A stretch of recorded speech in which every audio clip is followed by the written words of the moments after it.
from the terrifying, blood-soaked island of Kauai, it's the Animal Talking Halloween Spooktacular. Tonight, join Count Gary in a glittering array of creepy, kooky guests and a special spooky musical performance.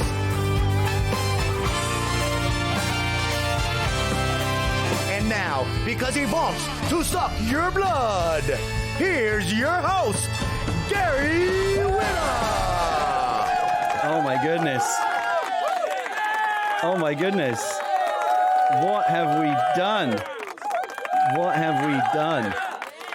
Yes, indeed. This is the Animal Talking Halloween Spooktacular. Thank you so much for joining us. And I got to say, first of all, thank you so much to the amazing Kenny Fong, who composed the Animal Talking theme music, and that new spooky version of it called Flight of the Horseman. Kenny, it's so good. It's so good. If you go check out Kenny's channel on Spotify, which I am going to be so good as to drop into the text chat right now, you can go check out all of Kenny's music. He's been such a good friend of the channel by helping us out with our theme music and all kinds of good stuff. And that Halloween version is just the latest example. Welcome to the Halloween Spooktacular of Animal Talking. Adam Nickerson, my trusty band leader, is of course here. Thank you, Adam, for joining us. I know you're a Halloweenie. I think you're going to have a good time tonight on the show with us. Oh, I'm absolutely thrilled to be here, and I just love that theme song. It's so good. It's so good. So yeah, this is going to be kind of a different bit of a show tonight, rather than kind of the usual structured talk show format with guests coming and going, in the orderly professional fashion that has become a hallmark of Animal Talking. It's going to be a bit more of a I don't want to say shit show, but that might actually be the best word for it. Hello,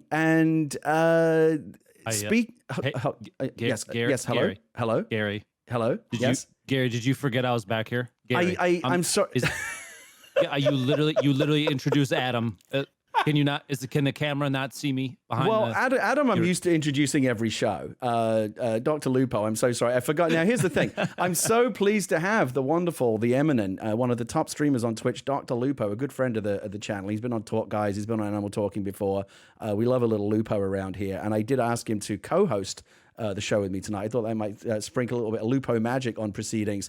And I don't know if I should apologize or not. I put two chairs behind the host desk here, as you can see, and I stuck Lupo behind the one where his face is mostly obscured. I've got the best seat in the house, Gary. Don't you worry. I'm back here doing science. You are. You're like a mad scientist. You're doing some mad experiments or something back there. Honestly, I'm still trying to read the labels on these things. I'm not really sure. I just want to. You put fire in front of me. Look at this. Did you know that? This is not safe, Gary. And there's like a summoning altar back there. There's all kinds of mischief. Pay no attention to the summoning altar. For you to potentially get up to all kinds of wackiness, and I make no apologies for it. But seriously, Dr. Lupo, of course, one of my favorite streamers and a good friend of the channel. Thank you for co-hosting the show with me tonight. I think we're going to have a lot of fun together tonight. I got to sneak up next. Yeah, sneak yourself over. Let's look at this. We asked everyone to wear costumes tonight. Adam, of course, has come as a zombie. I am Count Gary because I want to suck your blood. Blah. And you're a Skelly Bones. You're a Skelly Bones. Gary, please stop staring at my bones. That's very rude. Lupo, I am a Halloweenie. Adam is a Halloweenie. Are you also a Halloweenie? We've been doing Halloween stuff in my family since I was little. I actually remember, I'm happy you brought this up, back when I was like 5 or 6, my mom used to make all of our costumes all the time, and the one that I specifically remember that I wanted to mention was a Mickey Mouse costume, and it was crazy good because she even got like the string that connected between the shoulder blades to the end of the tail. She made it so that the tail would be up in the air. Oh, wow. Like he's a mouse. Now, good, and now, of course, you're a parent. What kind of? How are you passing on the Halloween love to your kid? Oh man, this is going to be a sensitive subject for some parents out there, but I'm going to say it anyway. All right, do what you will with this, but my son will be going as the best pup from Paw Patrol, and if you think that's anyone other than Rocky, you can get away from me. Oh no! Don't start stirring the. It's too early in the show for this kind of beef. I don't need Paw Patrol beef this early in the show. Listen, I have to say it, Gary. Rocky is the only one. Gary, did you know that? Look at me. There's literally an episode, Gary, where this pup I'm looking at you. saves himself. He doesn't even need other people to help him. It's literally a theme of him getting stranded on an island and getting back on his own. He didn't have to call for anybody. Rocky's the best pup. My kid never got into Paw Patrol. She was into PJ Masks for a good while. You ever watch that one? Watched that a little bit, but you know what I think it was about Paw Patrol that like captured him? It's dogs, what? Gary. I mean, look. It's dogs. The math is not complicated. Kids like dogs. Easy. Yeah. Oh man, what a formula for a show. All right, guys, let's draw a bunch of adorable puppy dogs. Give them jobs like we imagine that they have in real life. Yep. But then they also save the world. What's not to like? What's not to like? I'm going to bring our first guests on in just a moment, but since we're talking about Halloween and kids, I do have to. My daughter, who you know also is the resident house DJ here at Animal Talking, DJ Cupcakes, has prepared a special spooky Halloween ghost story that she's going to do a live dramatic reading for us later in the show. But first of all, I did promise that I would share her Halloween costume with all of you. Here is my 8-year-old daughter, DJ Cupcakes, as the Little Mermaid, as Ariel, looking super duper cute. She got dressed up today for her virtual Zoom dance party. With the remote learning stuff awesome. that they do. Look, she's adorable. What could be better than that? I love her to bits. And you're going to be hearing more from her on the show. But Lupo, what do you say? Like, let's get rid of this intro nonsense and like get on with the business of the show. Adam, if you'd be so good as to move your dead body aside for a moment, and I will. Adam, I can't make this any easier for. Okay, thank you very much. Okay, Lupo, the mad scientist, behind the desk there. Count Gary, the vampire, and his skelly bones behind the seats here. You know what? Oh my God, I just realized. Oh, you know what? I think we do actually have to switch, Lupo. I hate to admit it, but I think we have to switch because here's the thing: in order for the camera to do what I want it to do, I need to sit. Go sit over there. I've got to be in the other spot. What I do is I need to like do a running jump, and now you'll notice you can actually see the whole couch. And I'm just going to have to be behind this speaker. Who's the production manager on this show? Why did we really just corrected seating live? Yeah, you've seen this show before. None of this should be a surprise to you. This is true. But look, you just got the better seat, don't you? You should be thrilled. You've got the better seat. You mean the seat that's closer to Adam? Yes, sir. And further away from our next guests, which is I don't want you getting too close to our next guest. I know you're a big fan of at least one, and probably both of our next guests. So I want to keep you at a safe distance. I'll stay here. Kicking off the Halloween Spooktacular tonight, two wonderful, wonderful guests. One is one of my favorite. We're gonna have a lot of fan favorite returning guests tonight. One of them is coming on next, but we also have making his first appearance on the show, a new friend of Animal Talking. We're so glad to have him. Let's get him on both here at once. Please welcome to Animal Talking, iJustine, and from Linkin Park, Mike Shinoda. Here they come. Let's get them down the stairs.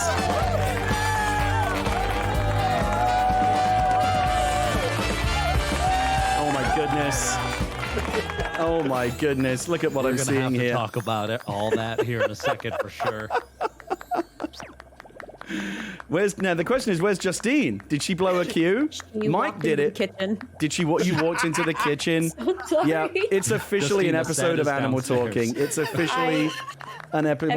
Once a guest walks into the kitchen, that's when you know Animal Talking is live. Let's get you both on the couch. Before. Oh my gosh, you both look fantastic. You look adorable. Look at that. Mike correctly sitting on the couch, allowing enough space for Justine to join us. Mike Shinoda and iJustine, thank you so much for joining us on Animal Talking. Thanks for having me. Thank you. Done it before. This is so funny.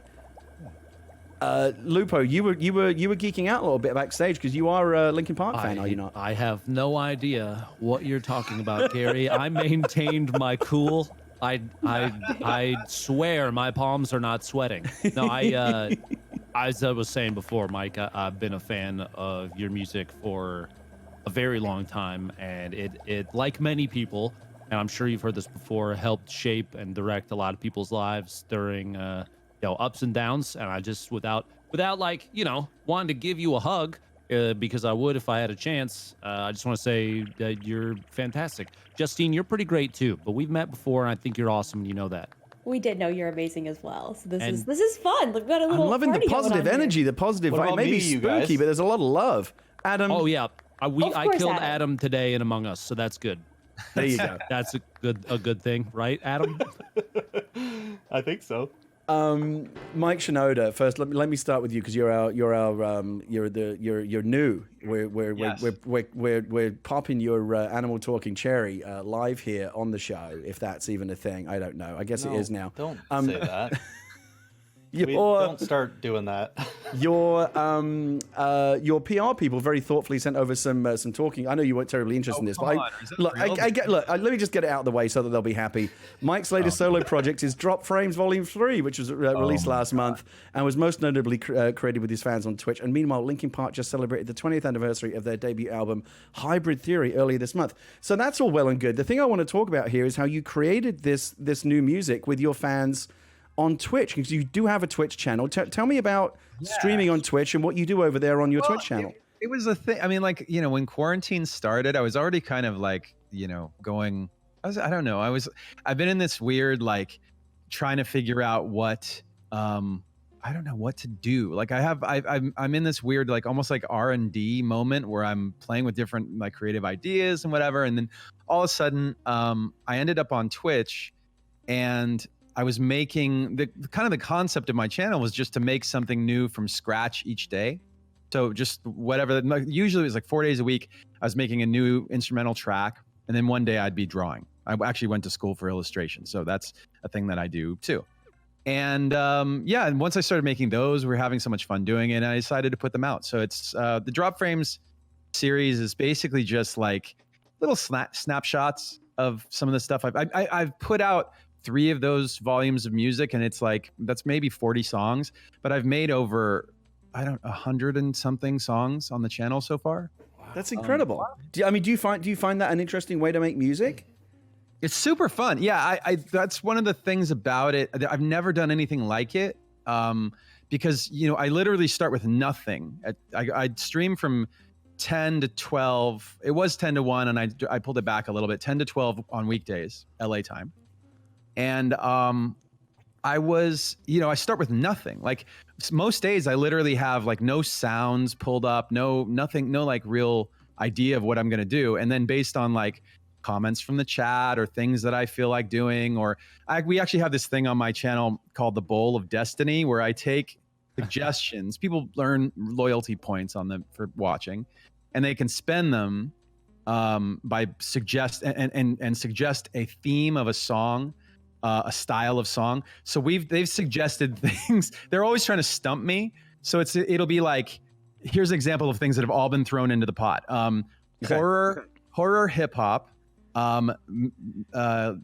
Let's see, mariachi music, K-pop, doom metal melodic metal.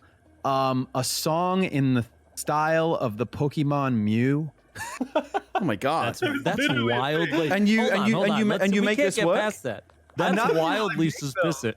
Not only will I make them, but I'll mash them up. So in fact, like in front of me right now, I actually have the bowl. Not obviously on Animal Crossing, but the ones that are in front of me right now are a song in the style of Dinosaur Jr., a song inspired by Megalovania from Undertale, and a song in the style of The Strokes. And I have to, those are bundled together. I have to mash up those 3 things. Okay. I have to ask then, because as a creative mind you've been doing this and writing music for a long time, do you feel like this Bowl of Destiny and like streaming this creation on Twitch, is this giving you a new avenue for creativity that you didn't necessarily expect to be a thing? Because this seems like I haven't heard of anybody doing what you're doing. Yeah, it's definitely sharpening my tools. Like I always joke, the fans they make fun of me at this point for talking about music in either as like a toolbox or as like food. Those two, I don't know why those are the 2 things that I equate with music, but I do, because it's in one sense, like if you go to a restaurant, like if you go to McDonald's versus something that's like a high end, like where the chef is treating it as like art. Yeah. You know what I'm saying? How different those two experiences are. And it's not to say that you don't want to like have the junk food sometimes too. Are you trying to tell me that a frozen burger that's cooked is very different from like a lobster tail? Is that I think we can all think of the musical equivalent of a frozen burger. I believe we can without tearing anyone down today. Without saying it, yeah. Exactly. So what our personal version of that would be, and on the other side, like the toolbox analogy, this channel and doing stuff like, making music live in front of people is challenging. Some days it sucks. Like some days I feel like I've got the techniques and the ideas and everything that I would need to make something good, and it's just a total airball. Like I can't make something work on the channel, and sometimes that ends up being the funniest like version of one time I was supposed to make a song in the style of Panic at the Disco. That was one of the requests from the fans, and I knew what I wanted to do, but it just sucked. And halfway through the stream, I was just like, guys, this is a nightmare. And we started joking, we started screwing around. And what I ended up making instead was one of my favorite things we've made on the channel. It was a 90s booty bass rap song with samples of like these weird voices that were saying booty up and booty down and all of these goofy jokey samples that they come basically as part of like sample expansion packs when you buy software.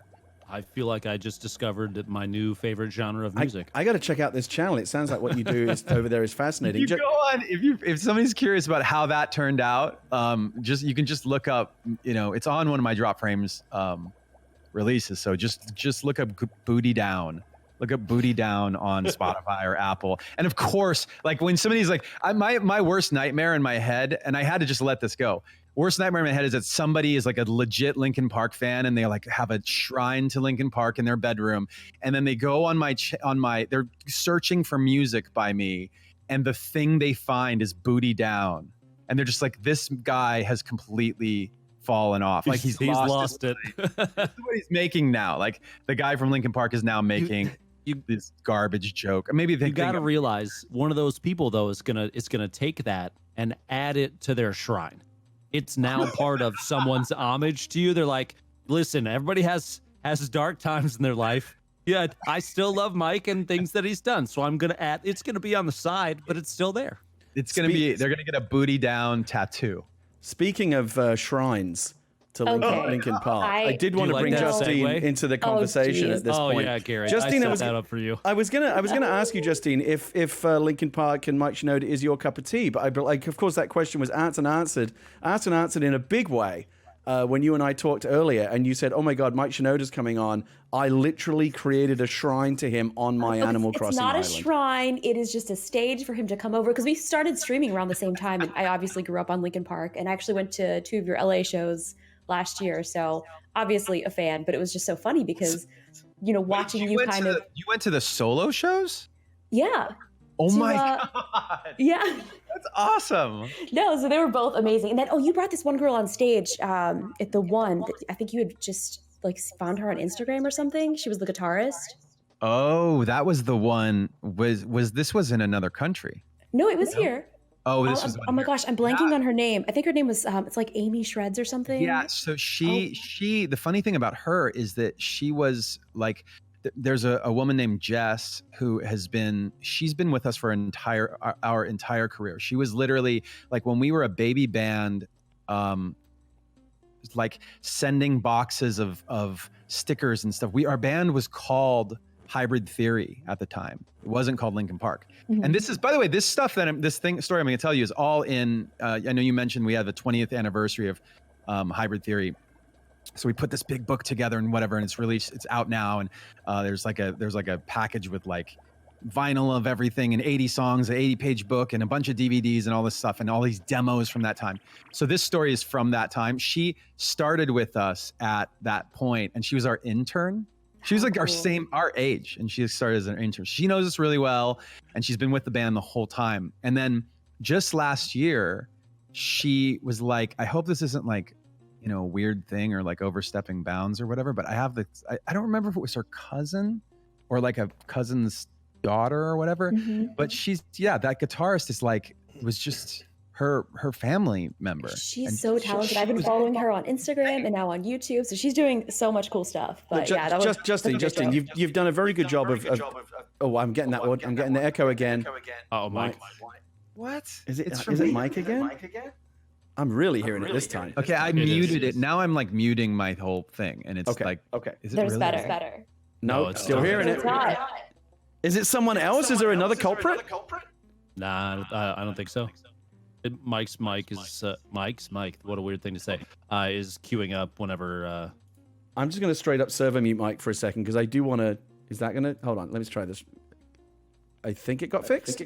Nope. Let's try now. Oh, okay, he's muted now. It's Mike. I have to mute him just for a second. Justine, I know you've done a very good job of putting off this conversation about your shrine. And I know you don't want to chances, shrine, Gary, that we can can we show it on? Oh. Is it possible to show it on stream? It's 100% about to happen, Dr. Because it Lupo. needs to happen. I think Oh, the people really need to be exposed to, and it's not. Don't be embarrassed. It's a magical creation. It's just, me and the rest of my Twitch audience, like they helped out. They sent me items every time I was looking for a pink item. They would send it to my mailbox. So, this is a group effort, not just me sitting alone doing it. I just want to. I felt, as soon as I muted Mike Shinoda from Linkin Park, I instantly felt I just instinctively done something wrong. So I very quickly unmuted. It's just that's not right. You can't do that. I've unmuted it, and I think the echo is fixed. Mike, are you still with us? I am still here, yeah. Okay, we're good. We're good. It was a passing thing. Okay, let's talk about Justine's Shrine. And by the way, I do think there is the potential for a Mike Shinoda, iJustine, YouTube, Twitch collaboration coming out of this. I mean, how can that not happen now? You have to give the people what they want.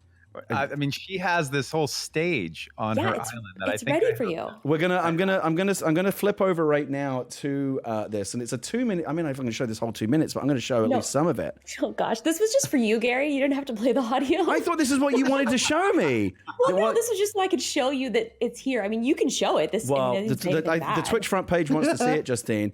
They do. We're going over. We're going over right now. So here's the lovely entryway. This is where you buy your tickets. This is where we, of course, will put the money. And then we go down here. This is our parking lot. And here's the stage area. Oh my God! Look at this. Yeah. Of course, complete with. Is this like the 2020 version of like a teenage girl's bedroom wall with like posters and stuff? We have this Well, I mean, we just needed something to do every day on stream, so I was like, that's cool. We can come debut like one of his songs, I don't know. Where in the shrine does the lock of hair go? Is it There's is that in the magazines or what? What's the deal? Gosh. It's incredible. Look at the pictures of Mike and a giant robot. Mike Shinoda. What do you think of this? Are you flattered? Are you? Like, how do you feel? I wouldn't know what to think if someone had did this for me. I don't think I'm visiting this island. Very cozy. I was told. I was given a description of this thing, and it's a little more intense. I mean, it was just really fun because every time you would be streaming after, so then my audience would kind of just send things. We're like, oh, we could do this and this. It was just, I don't know. I had so much fun playing it. We have our first guest flying in via Stark Airlines. Of course, our wonderful, talented stage manager, Kate Stark, is kind of playing air traffic controller tonight, and she's flying someone in right now. And I believe here is the voice of Kate. Ladies and gentlemen, welcome to Dodo Airlines. I would like to welcome Naomi Kyle to the island of Kauai tonight. Woo. Yay, Naomi Kyle is going to be joining us. Naomi, of course, was the very first guest we ever had on Animal Talking, back when it was just us kind of goofing. I mean, it still is just us goofing around, just to a far larger audience. And Naomi will be landing very, very shortly. And we do have cameras set up at the airport here, so we'll be welcoming her in just a moment. And as soon as she lands, she'll be making her way backstage. Let's see. I want to see what she dressed as. She told me she had a good costume. Let's see what she's brought. Oh, it's very cute. Nice. Look at that. It's good. That is It's really good. nice. I like it. Wait, I which like glasses are those? I don't recognize those glasses at all. I think those are the Coke bottle glasses. Yeah, I, I think so. But I think so. Mike, you come on. Justine's put all this effort in. You gotta go visit this island. Surely. I'm totally kidding. I'm definitely going. Definitely going. Excellent, excellent, excellent. Justine, I also want to talk to you about. So you mentioned that you're very busy right now because this, as we get to the holiday season, a lot of what you do over in your extremely, extremely popular YouTube channel is tech reviews and unboxings and things like that. And you mentioned this, of course, is your busy time because all the big products are coming out: new iPhones, new Apple products, Xbox, PlayStation. It's all happening. You have been unboxing some incredible things. And I want to talk specifically about the most amazing thing that you may ever have unboxed on your channel in just a moment. But just talk to me about that. Like it really does get crazy around this time, right? You're unboxing, getting all kinds of products and cameras and game consoles, all kinds of stuff this time of year. Seriously, it's insane. Like I definitely need like 10 other editors, but it's basically just me and then one other editor and shooter. So it's like hosting, writing, trying to edit and then post and do all the social. It's maddening, but it's so much fun. I mean, there's so much stuff that's coming out. I mean, next in a couple weeks we have the new iPhone 12 Pro Max and then the mini, and then I covered the last iPhone, but the Xbox fridge, which I know you were getting to. Oh, we're getting to it. By far the best thing I've ever unboxed in my entire life. And there's only 3 of them. So I got one, Snoop Dogg got one, and then they are doing a giveaway. How? I mean, I know that you are like the Uber, like you're the apex predator influencer, tech unboxer out there. But I mean, like when they only make 3 of these fridges, I'm going to put this up on the screen right now. Look at this thing that they sent you. Look at this. They asked if I had room for something large, and I was like, well, how big? Give me some dimensions. I was like, we'll make it work. That is indeed what she said, yes. Oh, gosh. She did. Does the light on the... I got to ask the question. Does that light on the top left actually turn on? It lights Xbox? up. It does. Has, even on the back. Doesn't it make the sound? It does. It has the startup. For real? Yes. When you open it up, there's green LED lights in it, and even like all around it, the back has all of the I/O. So there's like a place for the expansion slot, the HDMI, the Ethernet, and it even has vents on the top of it. So it is completely. It is 100% to scale, and the box is also 100% accurate to the retail box as well. You got to commend Microsoft for seeing an opportunity for a meme and going full send. The number they of people, spun it around, Oh, yeah. I mean, we were making jokes on stream left and right. I used to say it looked like one of those, and no offense to Microsoft, but it looked like one of those little trash cans that you step down on the little pedal and the top opens up on. That's what it looks like to me. But the fridge, man, I've never seen a console that looks like a fridge so perfectly be turned into a fridge before in my life. It's seriously impressive. And then I put the consoles in it, and then I forgot the controllers were in there. So they have been tested overnight, staying in a refrigerator, and they still work. So the only thing I would have added is I actually would have put a real Xbox Series X in there with the outlets out the back, so you could actually plug it in, and it's also a working real Xbox Series X. Other than that, I think they nailed it. I can't believe I just listened to Gary say that this ridiculous thing could have been more ridiculous. They could have gone that that extra mile. Mike, does this sort of thing scratch an itch for you? Are you an unboxer? Are you a tech fiend? Do you get that giddy that feeling when you peel off the piece of film off a new iPhone or whatever, as we all do? Absolutely. I mean, we've done a couple of things on my channel. I've gotten some good music gear, and of course, actually, the one unboxing that everybody was very excited about was that box set, that Linkin Park Hybrid Theory 20-year anniversary box set. We did one of those, and we actually put that up on the Linkin Park socials. But yeah, it's like, I mean, I have to say the thing, none of you guys mentioned the Oculus. Not excited for Oculus? I mean, just opened that today, actually. I love it. I won't give Facebook my money, but apart from that, I really do like VR, and I'm very excited about the potential for it. But you got to have a Facebook account to use it.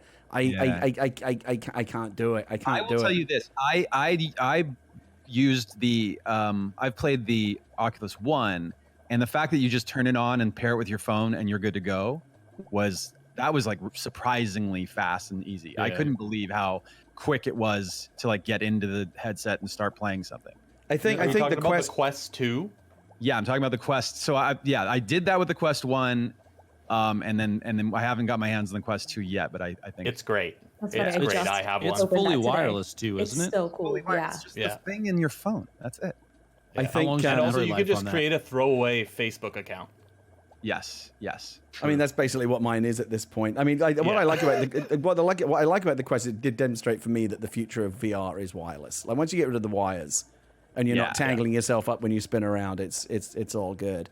Live was such a process. You have to be a little careful. We did a Beat Saber Linkin Park pack. Oh, And cool. When I was demoing, I was showing the fans the Beat Saber pack on my stream. And first of all, it's a really good workout. So I'm like sitting there like, okay, guys, like that was a really fun one. And I'm free, and I don't have a ton of room to do it in my studio.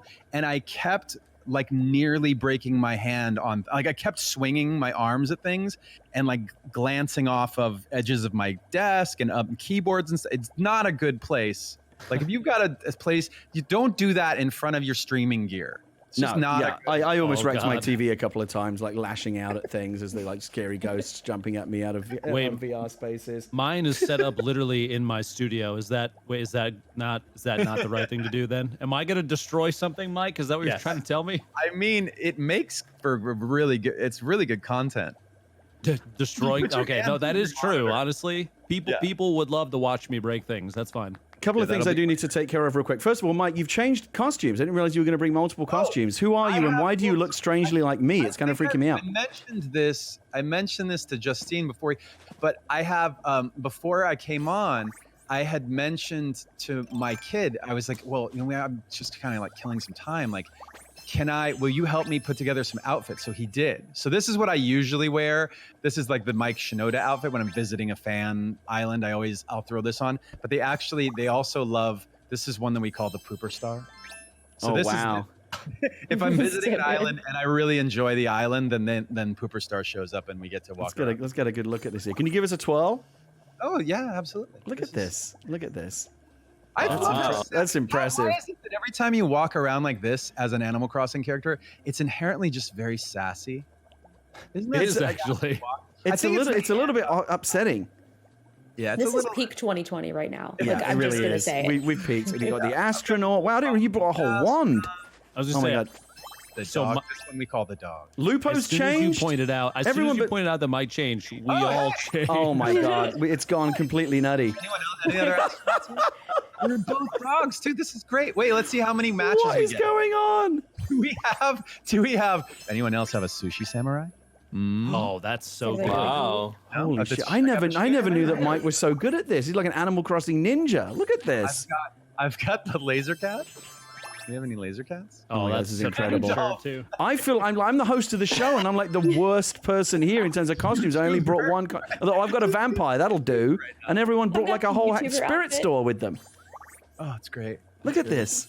Gary, we thought you were a real gamer. What are you doing? I thought I was a real Halloweenie, but you are the real Halloweenies. Look at this. You've got Power Rangers. Lots of. Wait, how nice would it be to go trick or treating and to be able to wave a wand and change costumes? It would be. Wait, it's have any of you guys ever done multiple costumes on one Halloween night? I have not. Lupo. I'm gonna Postmates candy and make myself feel better. Look at what Lupo's Gary, doing over here. Look, I'm he's a a farmer. He's a cowboy. Hold on. I could be a secret agent too.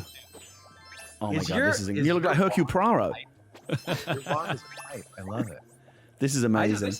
This is just the only wand I've got. I just haven't upgraded a wand because it's like this is my wand. I feel like I feel like we're reaching peak Halloween here, and we just talked about kids a moment ago. This is the perfect opportunity. My 8-year-old daughter DJ Cupcakes, our resident house DJ here at Animal Talking, wrote a special Halloween scary story just for the show, and I'm going to give the mic over to her for like the next minute here. She's going to pray silence for a very spooky Halloween story.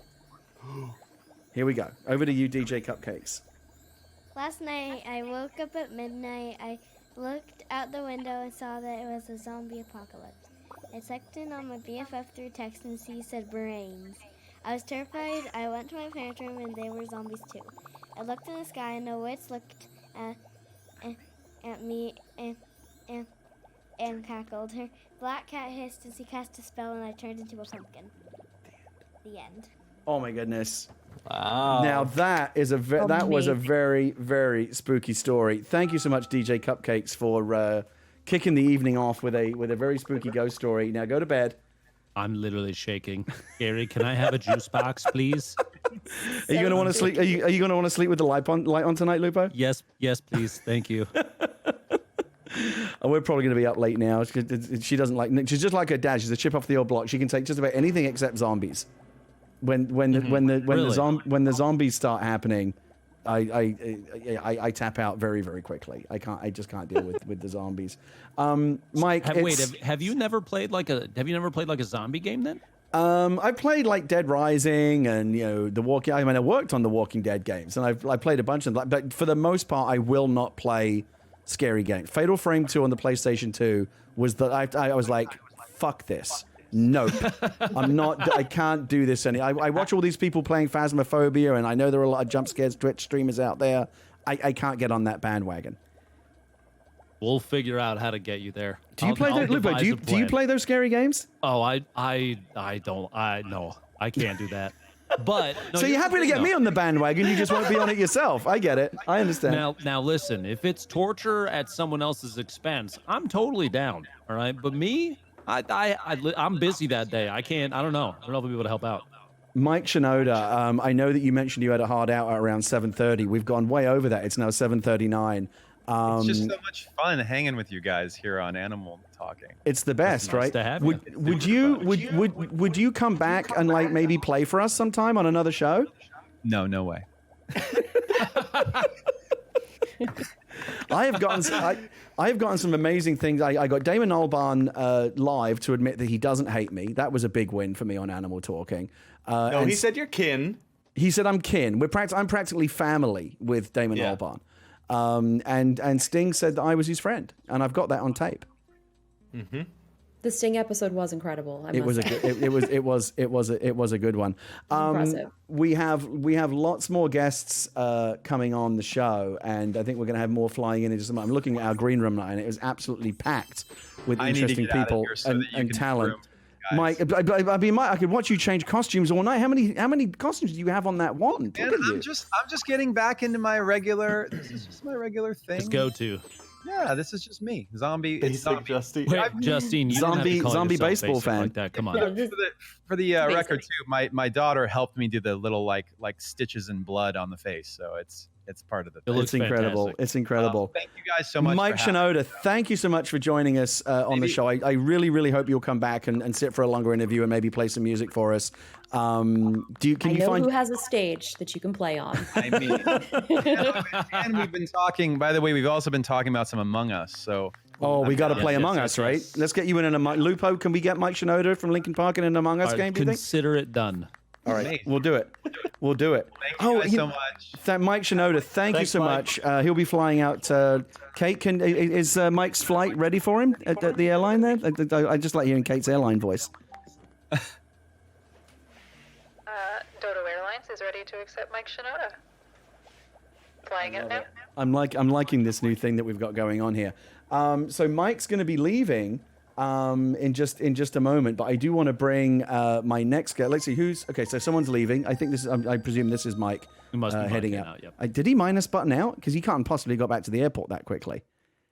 I don't know. He looks like he's in pretty good shape. No, there he goes. There he goes. Well, he ran back to the airport super fast.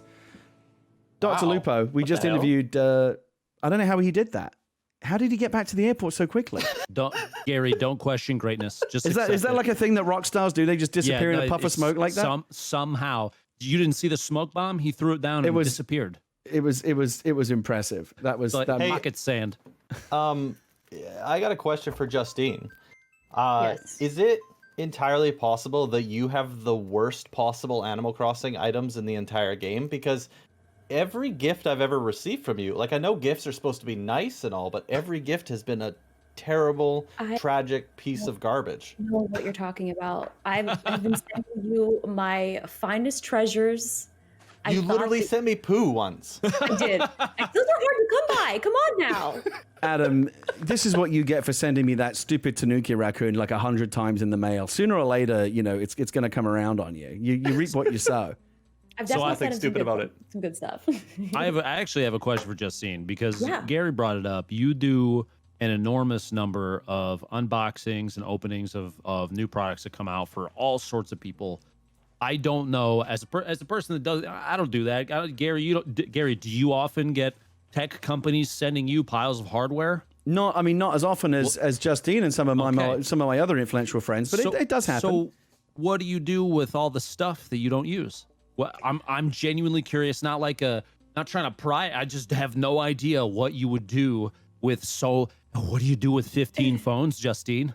Well, I mean, it's interesting because I do have them all kind of like archived so that I can refer back to them whenever I'm doing reviews. But then a lot of stuff, like especially this whole entire crazy pandemic, there's been a lot of people that don't have gear. So I've kind of just been searching for people that might need stuff. And then I just kind of pull from my inventory. So like family, friends, or friends of friends, like neighbors. I just kind of like sent out a mass emails like, does anybody need anything? Does your kids need some tablets? So, I mean, most of it usually goes to a good home. I don't ever sell it because it's all stuff that was given. So you're not supposed to ever sell things. I believe everyone most take of the stuff notes. finds a good home. Sorry, I believe Kate Stark has another flight arrival to announce. Ooh. Ladies and gentlemen. Nope. Ladies and gentlemen, please welcome in flying in from the Island of Iris Network. We've got Dripping Honey. Dripping Honey, one of my favorite streamers, is flying in right now. Should be joining us very shortly. But why don't we already have a guest backstage who's already flown in, ready to come on. A very good friend of mine. I've known her for years. She's genuinely one of the sweetest and nicest people I've ever known. And for that reason, when I was first dicking around in my basement, playing around with the talk show idea here, the very, very first person that I invited as a guest on the show, she is the very first guest ever to appear on Animal Talking. She was here when it all began. I hope she's at the top of the stairs right now, ready to make her grand entrance. Please welcome back to the show, Animal Talking's first ever guest, the wonderful Naomi Kyle.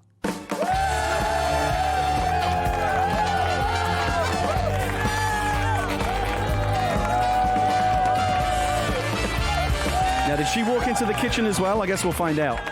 It's very possible. It's very close to the stairs. Did you walk into the kitchen, Naomi?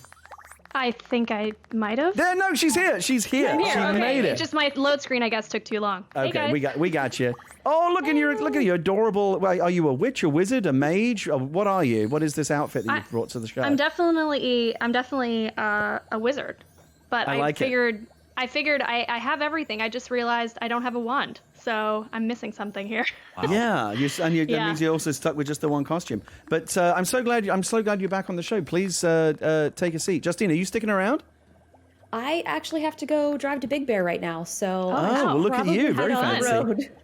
All right, I love it there. Justine, thank you. So, one of our when I first put the show together, I was like, I want to bring back some of my favorite guests, and you were at the top of the list. Thank you so much for coming back.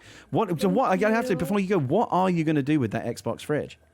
I'm gonna fill it with drinks and food, I guess. I don't really know. I mean, it's just gonna stay in my garage. You and Snoop Dogg are basically in the most exclusive club in the world. You, Snoop Dogg, and whoever wins that contest prize, right? I was just thinking, like, Snoop and I probably have very different refrigerators. Yeah, I can imagine. I don't know. What are you trying to say? I don't know. I'm just saying. I have no idea what that means. I don't know. I'm sure he's got a lot. Justine's in there. Justine's a Pepsi person. Maybe Snoop's more Coca-Cola. Different beef with Snoop. Wow. It would be really fun if we both did fridge tours of each other's. Yeah, so we'll see. I really want to start. I always try to start beef on this show. Lupo, do you want to start beef with anyone? We had Shroud on the show a couple of weeks. Do you want to start some beef with Shroud? That might get us some clicks. Naomi, what do you say to Gary's accusations of you not being a real wizard because you don't have a wand? Care to respond? Wait, we're not supposed to start beef with you, Gary? No, you don't start beef with as the host, I beef with everybody. I mean, that's just perfect. Yeah.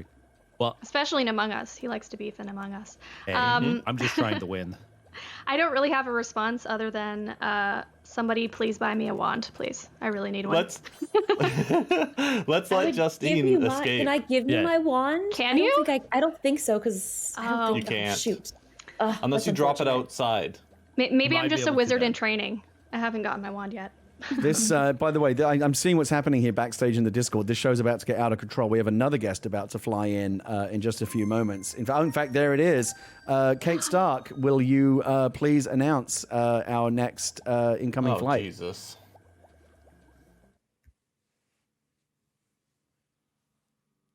Who is it going to be? Gentlemen. I love this. Why don't we do this from the start of the show? I don't know. We should have been doing We did this for a 30 long episodes and we've never done this gimmick. Come on. I can't believe we haven't done this. Ladies and gentlemen, we are saving. Please do not touch your devices. We would like to welcome today passenger Matt Mercer. Matthew Mercer, star of Critical landing Role. on the island of Kauai momentarily. coming in from Exandria, which of course people who know Critical Role follow Critical Role. I believe there's a few of them out there. Know only too well. Lupo, are you a D&D guy? Do you I'm like freaking Dungeons and out Dragons? inside, Gary. Today's gonna be one of those days, man. Are you meeting all your heroes right now? Linkin Park, Critical Role, we've got rolling them all up. Mom, I need a second juice box, please. It's been quite a day, but I think Adam brought it up. We want to make sure that we're moving people along appropriately. Justine, I know that we're at the. I knew it. I knew it. Oh no! Kate Stark called it, and it was Matthew Mercer who made it real. We're gonna have to do the Benny Hill run back to the set here, and You know what, Gary, remember I do Matt? not take responsibility for this. hold on. Matt Now, Mercer had problems last time too. please tell me that didn't kick everyone off the island. It may have. I'm at the loading screen right now. Oh my God, we're about to find out just how much trouble we're in here. Yep, we all gotta come back. Oh no, does everyone have to fly back? Ultimately, what a perfect segue to give Justine the opportunity to head out. I know That's true. That's true. We gave Justine a Thank you graceful guys exit. so much for bringing me to the airport. No. This is like Yes, all-star treatment. Justine, thank you so much for being on the show. Well, we of course always welcome here. For sure. No, this is amazing, and I love what you guys are doing. And man, I'll tell you what, that the nice announcements that you have is incredible. Great job. Can we just get? I know Matt's got a hard out in about. So can we just let's at least get Matt here on voice so that we can chat to him while we figure out if we can get his character on the island. Lupo, why don't you and Adam, why don't you try flying back first, and I think you might have to reopen, don't you? Do I have to reopen? Don't tell me I have to reopen. Hold on a second. Double check. Hold on a second. I gotta do the thing. 1 second here. Where even is my screen? Oh, here it is. Bye, everybody. Thank you so much for having me. Bye, Justine. Thanks for coming. Bye. Oh my God! Thanks Yeah, for the gate is closed. The gate is closed. Shall I play the intro? I could play the intro again for people who missed it last time because it is really good. It is a great very cool intro. Yeah, you should. All right, hold on. I'll do it in just a second. Let me just get the dodo code and I'll get it in the chat. Front page of Twitch, everyone. Oh yeah. What a perfect time for technical. You gotta love it. Matthew Mercer, are you here with us in the voice Discord? You're in the voice Discord with you. Hello, everybody. Oh, and you're a little bit wobbly. Very robotic. Are you sure you're not a cyborg? Not sure. Let me try to reconnect. Give me just a second. Oh my God, and it's tragic because his voice is so goddamn good. You want It's him so to good have, that he's making that wobble noise himself. you want him to have the best Man possible of audio many connection. talents. We'll get him back in just a second. Oh my God, I want to murder this dodo at the airport. Like, just give me a dodo code. Why can't I have it in one click? Gary, he's at work. Calm down. He's at work right now. Okay? I know he's just doing his job. I I know he's just doing his job, but He's come on, essential he's only great. services. Oh Exactly. My God, Yeah. he's Yeah. the worst. Okay, I want Not visitors. wearing a mask. I want visitors. Here, while we do this, I'm gonna play the Yeah. show intro again for you. I think you're gonna like it. Here we go.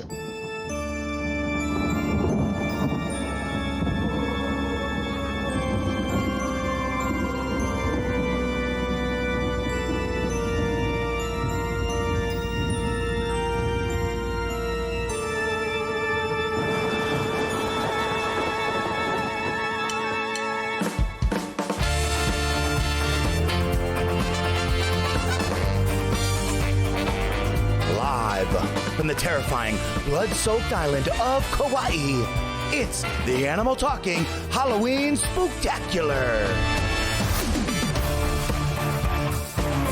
Tonight, join Count Gary in a glittering array of creepy, kooky guests and a special spooky musical performance.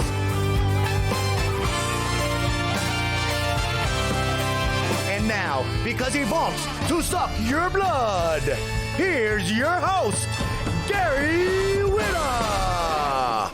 Oh, look at that. And it actually dramatically irised out right as I walked out of the airport there. That actually worked out pretty good. Oh my God, we have to fly everybody back in. Do we have Matthew Mercer? I am here. Is this any better? Now you There. sound wonderful. Matthew Mercer, thank you so much for kind of joining us on the show. No worries. Thanks for having me drop on by for a brief moment. Dr. Please Lupo. make sure you tell the cyborg version of Matthew that we said thank you to him as well. Oh, he's dead now. That Don't was- worry. Oh God. Lupo, I'm DMing you the code. I already see it in the thing. I'm hitting the buttons. So, Lupo, are you a Critical Role fan? You're gonna do this to me every time.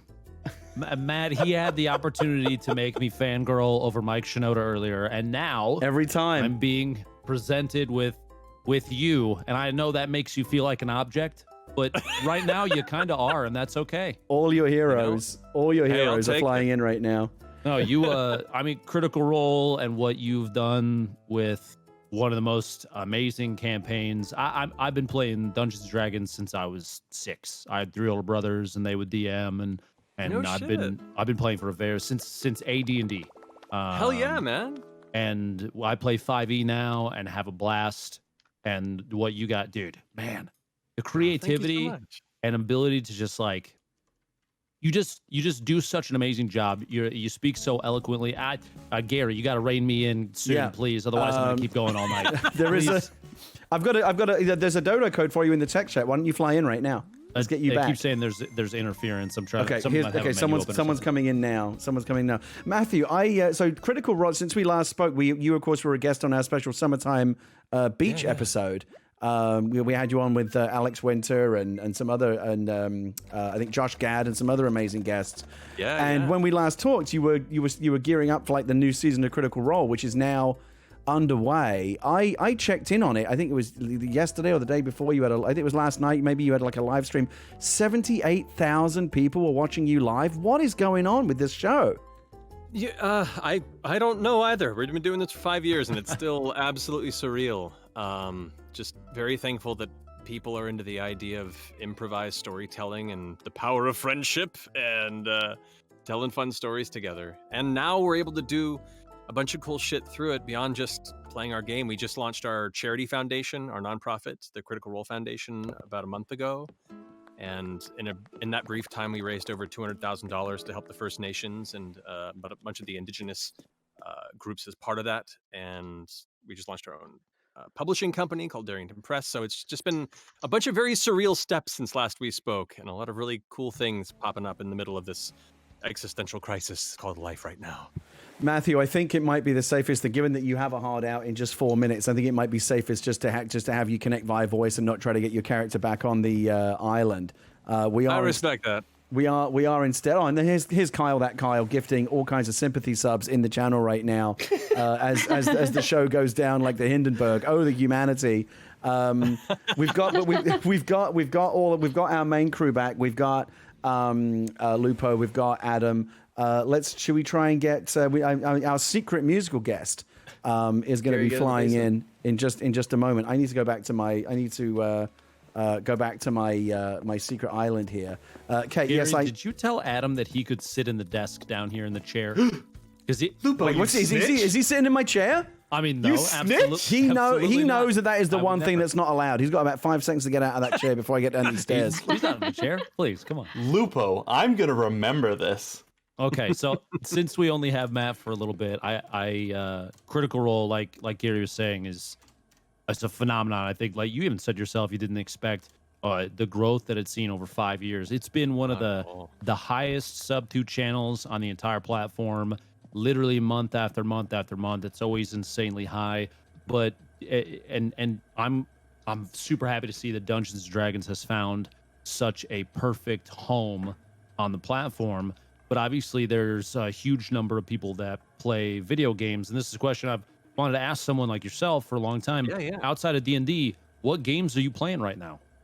Oh man, well, the hard thing with things going so well is that there's just a lot of responsibilities, so free time to play seems to dwindle as time goes on. But I'm carving out time. I've been obsessed with Hades recently. It's been consuming. I got to get into Hades. Everyone I know is playing Hades. It's so good. The fact that they wrote a story that evolves with character interactions and the choices you make over the number of times that you beat. Oh, dude, it's so good. The writing is incredible. The voice acting is amazing. The actual gameplay, like as far as roguelikes go, it's the most welcoming roguelike I've ever experienced. And to your point, like once I had quote unquote beaten the game, it still felt like it was the beginning of a new chapter of narrative. It was amazing. Mm-hmm. You think you've beaten it, and then I don't want to spoil anything, obviously, because people really should genuinely go go play the game. It's phenomenal. Talk about Hades for anybody that missed that. But it is, like you said, the art style, the music is fantastic. The quippy interactions. There was even somebody pointed out on Reddit. I saw a thread about this where Meg, she's one of the first bosses you beat. Once you beat her, over time, eventually she makes a comment about how you totally wouldn't be able to do it with if you didn't have your mirror upgrades. And if you go and you remove all the mirror upgrades and then go beat her after that, they wrote a specific interaction for that chance, like playing out. It's crazy how many different paths they fleshed out contextually to have the player explore in a way that I haven't seen a game do in forever. Yeah, freaking incredible. Highly recommended. If anybody has had a chance to check it out, it's so good. Apparently, they recorded over 21,000 voice lines. That checks out. I was actually thinking in the back of my head as I played through, I was like, this has to be a lot of recording. Which I gotta play every. Astonishing. It sounds like it's a serious part of the game, or going to be a serious part of the game of the year conversation, is what I'm hearing. It's going to be up there. Like out of nowhere. Like I know it had been on PC and beta for a long time, and I'd heard about it but never got around to playing it. And then within 2 days of playing it, I was like, this is my game of the year. I gotta get into it. Naomi, you're on your way back to the set, right? Have you been playing Hades too? I have. I was gonna ask why all the gods in that game are so hot. Yeah, I hear it's kind of a thirsty game, right? I mean, people tell me it's like a sexy game. Oh yeah. Yeah. You got to play with a glass of water. Listen, okay. If Hermes keeps both giving me the ability to dodge multiple times and looking at me like that, I don't know if I can help myself. Okay, I'm just gonna say it.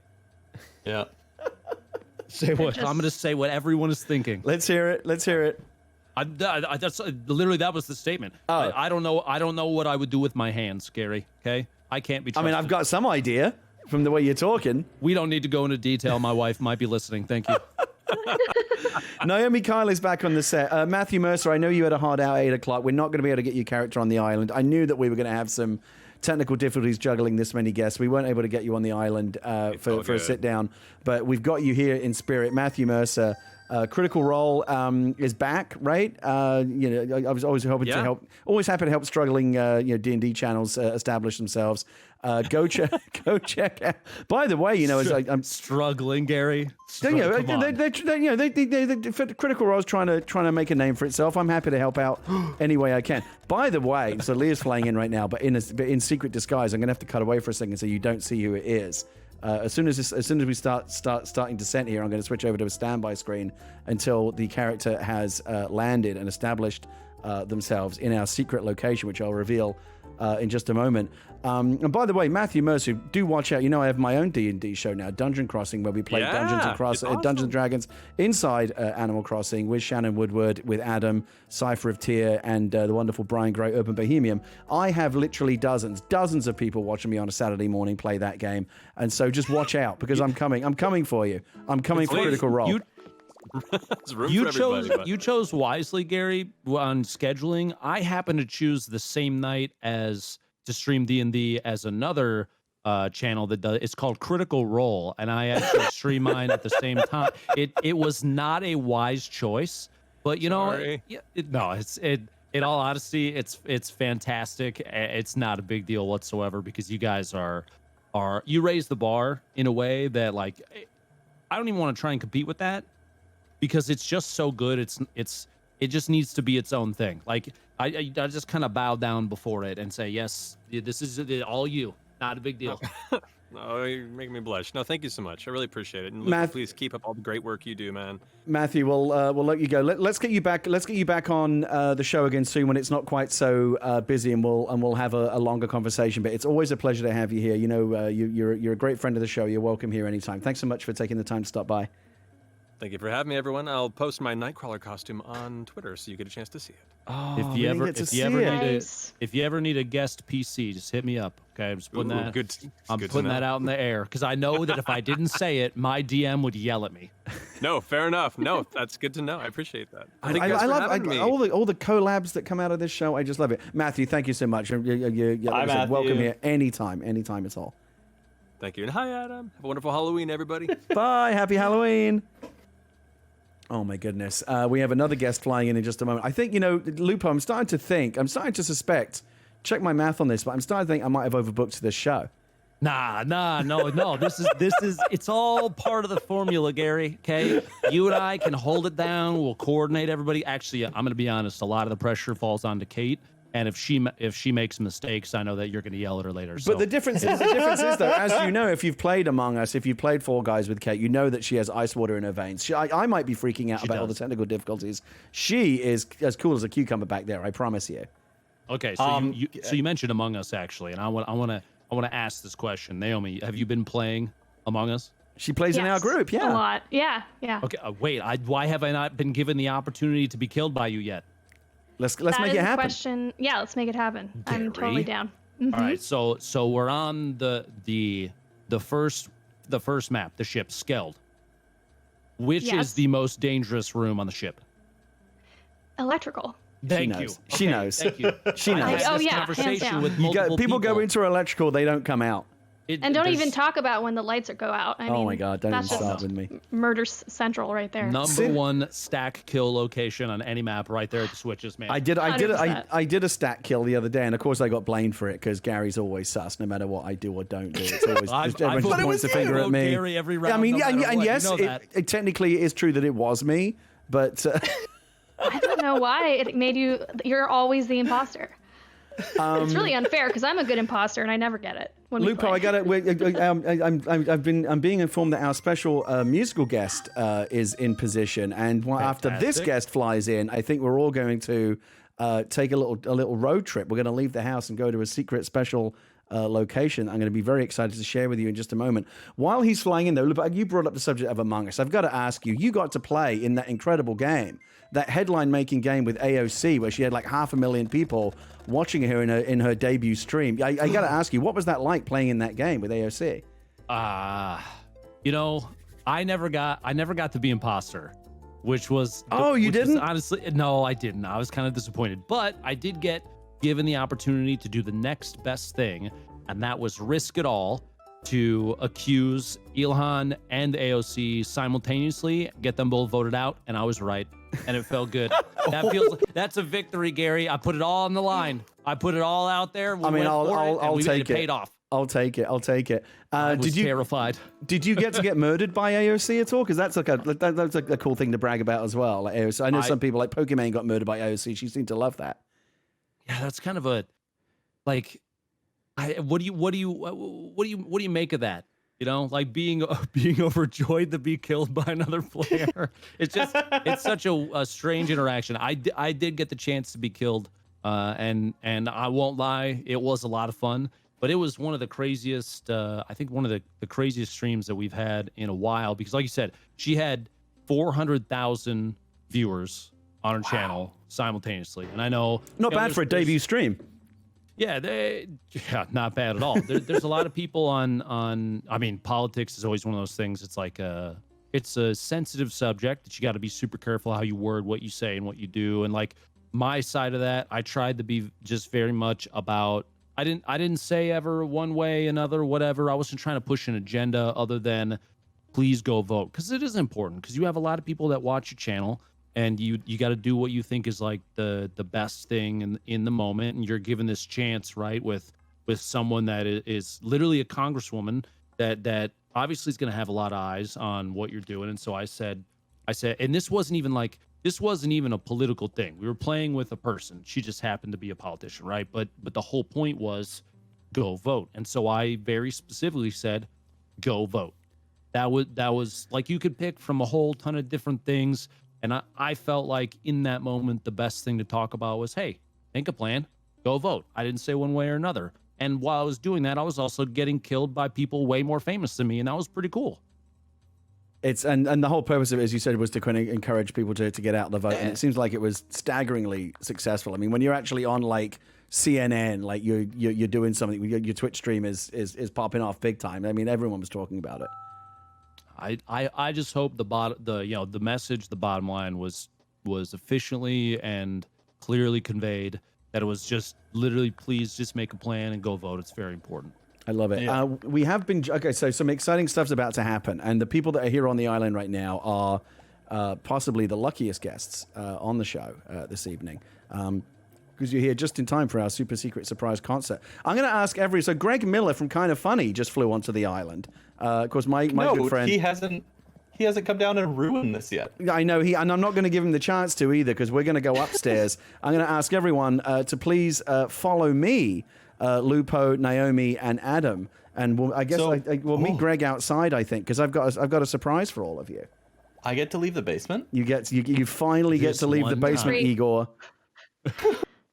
You finally get to leave the basement, Igor. There's Greg Miller. Greg, are you in the basement? Greg Miller, there he is. Let's get him put into the live show voice now. Greg Miller, sir, how are you? Look at you in your Ghostbusters outfit. You're adorable. Gary Whitta, you are a piece of garbage. This is exactly what I expected. I show up, I come in, everyone's like, oh my God, Greg. And Kate Stark goes, that's awesome, Greg. Are you supposed to be on the show? And I go, yeah, Gary said come at 8. And she goes, oh, I don't have you on the list. You would go out of your way to invite me to your house, to your stream, and not put me on the list. Holy shit, you are not on the list. Please tell me wait, did anybody got a bucket of popcorn? I literally just want to sit on the couch and watch these two bicker. I feel like I may have undone myself when I said I wanted beef on the show, because I just walked right into some. Greg Miller, sir. Hello, Gary, how are you? Happy Halloween. Now listen, happy Halloween to you. I know you love Halloween. I love your Ghostbusters outfit that you're wearing right now. It's adorable. Does Greg like Ghostbusters? Oh, yeah, I didn't know. Oh my God! When they put Ghostbusters in Fortnite, he nearly shit himself. Are you kidding me? That's true. That's true. Hey, Greg. Yeah. Where do these stairs go? They go up. Thank you. Oh yeah, you can't catch Greg on that kind of stuff. Did somebody just go up the stairs accidentally? By the way, was that you? No, but wait, that's my private boudoir. I'm so sorry. That's where I go. That's where I got lost. Where are you going? You asked no more, Gary. Say no more. You asked for it. Private boudoir. That's my coffin. That's where I sleep during the daytime. Actually, are we all going up there? I mean, I guess. I'm just here to see Gary's. Come on, Gary, get in. You know you want to, Gary, get in. All right, okay, I'll do it with you. I'll do it with you. Why not? Come on, get in this bed. Come on, we're going to Biden Island together. Why can't I get in the bed? It won't let me get in the bed. This game's driving me crazy. Why would you have that spot accidentally blocked out? Shelf, Gary. It's the shelf. It's the gut. This whole room's for Nintendo. Nintendo, sort yourselves out. No, watch. Go like this, though, Gary. What? Go like what? Just go get in the bed. Yeah. And then scoot over. No, you can't. No, the shelf won't let you roll over, because that's realistic. This game's stupid. Listen, Greg, I know we've got beef, but I'm about to quash that beef. You're going to follow me, sir. In fact, you're all going to follow me. Okay. This show is an absolute. I know we got beef. I thought having T-Pain on the show was the train wreck. My goodness. I'm gonna step outside here. I'm gonna ask you to please follow me, because I do have a very, very special surprise for all of you. Lupo knows about it because he's my co-host. The rest of you don't, and I think you're really going to. Wait, who knows? Oh, well, you know, of course, because you're the sidekick. You're Igor. Igor? You are Igor. I'm gonna step out here. Step out here by the pumpkin. Are we? Well, let me ask you this: Are we all ready to go on the special Halloween adventure special Halloween surprise that I prepared for all of you? Is this Bear? Oh, hey, Charlize. The bear come with us? Come if he wants to. Wait, Charlize. She's one of my neighbors. She's one of my neighbors. Ma'am, I would like to apologize. I did not know. All right, sorry. I just wanted to make sure. I don't want her to be mad at me. Beat it, Charlize. Private party. All right. Are we all ready? Are we all ready? Yes. Okay. Yes. Okay. Naomi, Greg, Lupo, Adam, follow me. I'm Greg, included. Okay. Here we go. Where are you going? Oh, it's a special mystery treat. Oh, this guy's terrible looking. That's Bud. Yeah, I don't like him. I'm trying to get rid of him. Wow, you really just say that in front of him as we walk? Well, I mean, that's part of my tactic to get rid of him. So disrespectful. Okay. My goodness, what's this? Oh my gosh. It's a special spooky pumpkin patch, and I'm going to invite you. Go in it. I'm going to invite you all to take it. I've got special seats here for you, and our special musical guest, who you may remember. Yes, please do take a seat on these adorable little pumpkins. Adam, would you like to take? You know what? You take the last seat, Adam. I'm happy to give it to you. You get, what? There we go. Yeah, because I'm nice. The like spirit that. of Halloween is making the Gary spirit of generous Halloween and is rushing through my veins. You may recognize this guest, even though she's wearing a special Halloween disguise. She's a very naughty imp right now, but she was a wonderful guest when we had her on the show recently. You may remember when she even had Phil Spencer, the head of Xbox, singing along with her. Joining us for this special Halloween episode is the wonderful, the talented Lisa Loeb. Welcome back to the show, Lisa Loeb. Hello, how are you doing? This is so fun out here in the pumpkin patch. It's so chilly and beautiful. I'm a scary skeleton, so I'm contributing. I'm scared too. I love this. It's wonderful to have you back on the show, Lisa. Now, I don't know if you're monitoring the stream. Are you able to see what this all looks like right now? Can you see yourself? I'm so excited. We're about to do some Witches Coven kind of sitting on pumpkins thing. There is going to be some... Or play like the name game or something. Some hubble, some bubble, some toil, and trouble indeed. Lisa, are you... And I think I got the sense from you when we spoke about coming on the Halloween show. You are a Halloweenie, right? You love Halloween. I love Halloween. This is one of the main holidays of the calendar. This is a very important holiday.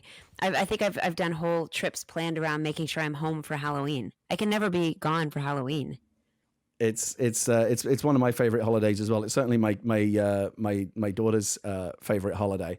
What are your Halloween? I know that you have like two kids who are just at the right age for Halloween. Like, what do you do around this time in the family? What are your family Halloween traditions? Well, we carve... Actually, it's a perfect day to talk to you about this because we carve pumpkins, which means I carve pumpkins.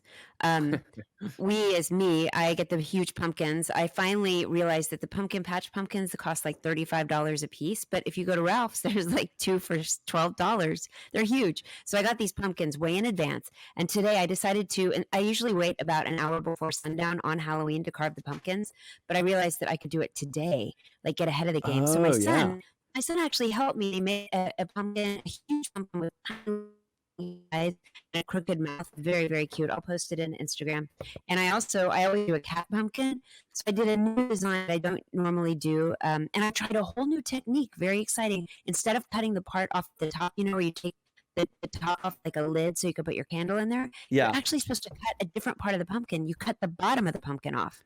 Or the side of the so it will last longer. We'll see. Huh. This is new. This is like an all new pumpkin technique I'm not familiar with. You just blew my mind with pumpkin science. I didn't. Lisa, is there not enough going on in 2020? Is there not enough going on in 2020? Can you just have pumpkins are normal? We know how to carve them. Just when you thought 2020 had stopped delivering, now everything you thought you knew about pumpkins is wrong.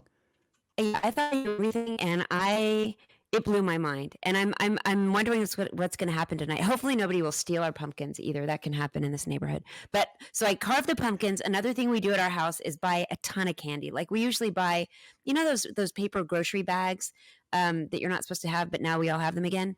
We usually buy about 4 of those grocery bags full of candy. Like 100 pounds of candy or something crazy. And we give it out because there's all these people. And this year there's no trick-or-treating, but the schools were going to be doing some interesting things. My son's in 2nd grade and my daughter's in 5th. And for my son's school, I bought these 2 huge bags of candy, one with the chocolate mix, with like Reese's and Heath Bar and all the little tiny ones. And they're very fresh, so even Heath bars taste amazing. And then the other bag was full of the plastic candy, like bottle caps and Nerds and stuff like that. So I had them, and I was ready to give them to the school, and they said they were done. They don't need any more candy. So I opened them both and hid them someplace, and I just eat the candy basically all day. Pop into the secret closet. What's it like knowing that your future is going to be a majority of just eating candy now? Well, that and a new president. So, Well, there you go. There we go. Lisa, what is your personal favorite Halloween candy? Reese's, especially pumpkin-shaped Reese's. Yeah, right? you and my wife would get along well. She loves the pumpkins. A different texture, right? Yeah, the pumpkins, oh my God, you and my wife are kin. You would get on very well. Like That's my candy favorite. corn? I actually do like candy corn also, but what's really good is like if you have to take aspirin, well, people don't take aspirin anymore, but like if you have to take medicine or something where you have to drink a lot of water, it's really good to eat a couple of candy corn.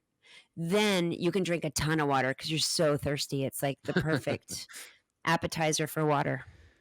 I'm learning so much tonight, Gary. Right? I'm telling very you, happy this that is you had me practically on. educational programming. We should be subsidized or something. I have Sorry, a go ahead, question Lisa. for you though. Yes. Do you guys ever use candy corn to make fake teeth? I haven't tried that. Beyond like tucking them in my You mean like lip? vampire fangs You or do something? something crazy good with them? Yeah, you could do, or like stick them on your teeth, like to make them. I Sure, have small teeth. I have small teeth. I just say it's a good thing to try. It's fun. Greg, I know you have anybody. Sorry, go ahead. If anybody listens back through that real quick, I just want to point out that Lisa, while saying to put them on your teeth, I could tell that she was physically manipulating her upper lip to like no one can see it, but I knew you were doing it, and I appreciate the commitment. And I'm eating M&Ms because I also like M&Ms, and I just stole them from my daughter. So. Yes, that is a great pick. Now, do you like plain M&Ms over peanut M&Ms? I like them both. They're like two different. You know, Lisa, it's like, there's a gun to your head. You have to pick one. You have to pick one over the other. I would pick plain, but you know, it's because I'm a little bit of a pig. But the reason I do is because there's more. There's more of them. You know, like if you get a bag of M&Ms, there's going to be more of them than peanut M&Ms, right? 100%, yeah. Greg tries to start this M&M beef everywhere he goes. Don't get sucked into it. I don't start a beef. I speak the truth, Gary. And if people can't accept that, if they can't take the truth, then they can get out of here. But they melt in your hand, honestly. I don't know where they came up with that thing. Big lie. They took it away because of the lawsuit. Oh, because it. Wait, oh, really? no, that's made up. That's made up. That's made up. No, I just. When's the last time you heard? You know, they don't melt in your hand. You hear J.K. Simmons talking about whatever. Greg, I thought you were trustworthy. Now I'm believing everything. I have no idea. Do you remember last year they had like jalapeno M&Ms and oh my god, yeah. I don't like the wacky experimental flavors. Oh, I love them. I like love birthday every cake off-brand. M&Ms. Sometimes they like you know, just because you can doesn't mean you should. Yeah, well, you got to try them. You got to try them. Yeah, have you tried the brownie M&Ms? Because they're great. Yes, I have actually. Okay, good. Just making sure. We did an ice cream challenge. My daughter and I did an ice cream challenge. You know how you'd make an ice cream challenge. And we haven't posted it yet on YouTube, but we did an ice cream challenge and we bought like $150 worth of candy and toppings and ice creams like at 11 at night once on a trip to Ralph's. And Oxnard. We went to Ralph's. We always go to the grocery store. But I bought like $150 worth of stuff, including brownie M&Ms, and they barely lasted till the time that we were actually going to shoot the thing. Like we had to go ahead and eat all of them. Because in my mind, I kept thinking they taste different. I don't know if they tasted that different. Did you try them? Yeah. Oh, yeah. I think they taste different. But if you back to what you were talking about quality versus quantity, like brownie M&Ms, you're getting like 9 of those in the bag. Like they're so huge that you don't feel like you're doing any damage. I feel like I need to look these up now. Do you know Exactly. Oompa Loompas? Have you had Oompa Loompas before? I don't know if they exist anymore. I know they were like in the 90s and maybe the 80s. They were like big. They were almost like Milk Duds, but they were called Oompa Loompas and they were stuffed with peanut butter. Not as sandy as like Reese's peanut butter cups, but like they were peanut butter chocolate, I think. Is that all they were? Oompa Loompas. I'm finding them. They were just called Oompas. I don't know why they were discontinued. Probably some. Ate them all? Yeah, potentially, but yeah, A bunch of kids went blind. They do look like hockey pucks that you could hurt someone with, and I think there were a total of 3 in each bag that most likely fell apart and became the smaller ones, and that's what you ate, probably. That's hilarious. Yeah. Oh yeah. This Halloween show, I feel like it's delivering on all the Halloween promise. Just sitting around with my friends talking about Halloween candy in the pumpkin patch. Oh. What could be better? The other thing we also do, we always celebrate by decorating our house. We're Jewish, so we don't do Christmas decorations, but we do Halloween, which is actually not really Jewish either. But Saint Halloween, the saint of all the decorations. We do a huge. I say we, I mean my husband. We do a huge Star Wars extravaganza. Oh, cool. I mean, blow-ups that are as big as the house, and music, and we all dress up in Star Wars costumes. Sometimes Chewbacca, Princess Leia, different characters depending on the year, and we're kind of obsessed. Does your husband look good dressed up as Princess Leia? I couldn't pull it off. Yeah, remarkable. No, he's I should wait. Oh, my apologies. Yeah. He doesn't. No, but my husband does dress up as Chewbacca, and he makes a really good Chewbacca sound. And oh, look at that! There we are. That's so cute, right? You're adorable. I know. So yeah, we usually do a whole Star Wars thing. I think we're still trying to figure out if we're going to pull the 10 huge bins out of the attic to like decorate the front yard and ask people not to come to our house. It's weird. Speaking of music, Lisa, I know that because it's always delightful to talk to you, especially about something as fun as Halloween. But I know that you also brought a piece of music for us. You're going to play something for us. Yeah, I'm going to play a song that it's really works all year round. But it's from I wrote a couple of kids' books that came with CDs. Remember CDs? A blast from the past. But one of the songs is called Monster Stomp, and so it has monsters in it, and so I thought it was perfect, especially because I still usually jump into bed because I think monsters might be under my bed, if I have to get up in the middle of the night. Sure. So this song is called Monster Stomp. I love it. And it's from my one of my records. You can find it on Spotify and all those places you get music. I'm very, very excited to hear it. Now, to Greg and Lupo and Adam and Naomi, you won't be able to hear this song over Discord because technology hates me. But if you're following along, I'm going to mute Discord for the everyone else in Discord for the next bit, so that we can. If you want to listen to it along live on Twitch, you can, or I've even dropped a recorded version of it into the Discord text chat, so you'll be able to listen along live. But I'm going to mute everyone else on Discord right now, and I'm going to ask Lisa Loeb to please take it away with Monster Stomp.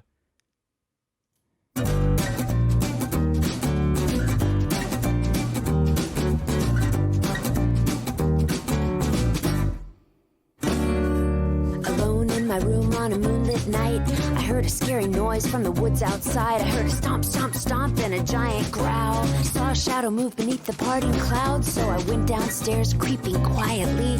Tiptoed to the woods and hid behind a tree. There were a bunch of monsters dancing on the forest floor, waving at the moonlight, making horrible roars.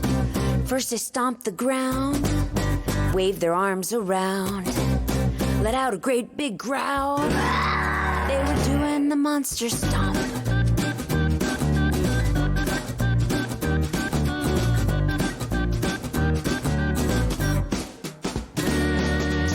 The safety of my hiding tree, marched straight to the middle of that monster soiree and said, "Do you mind? Can you keep it down? I'm trying to sleep and you're really, really loud." Then they all got quiet and they hung their giant heads. They said, "We're really sorry that we got you out of bed, but now that you're here, is there any chance you'd like to learn how monsters dance?" First we stomp the ground and wave our arms around, let out a great big growl. We're doing the monster stomp. So we danced till the night got very late, and the music made the whole forest shake. They told me, "Kiddo, anytime you feel afraid, you just stomp, stomp, stomp, and wave and roar, and chase the monsters away." So now anytime I hear a scary noise outside, I don't have to run away and hide. It doesn't bother me a bit. I do the dance that the monsters did. First I stomp the ground and wave my arms around, let out a great big growl. I'm doing the monster stomp. I'm chasing the monsters off. I'm chasing the monsters off.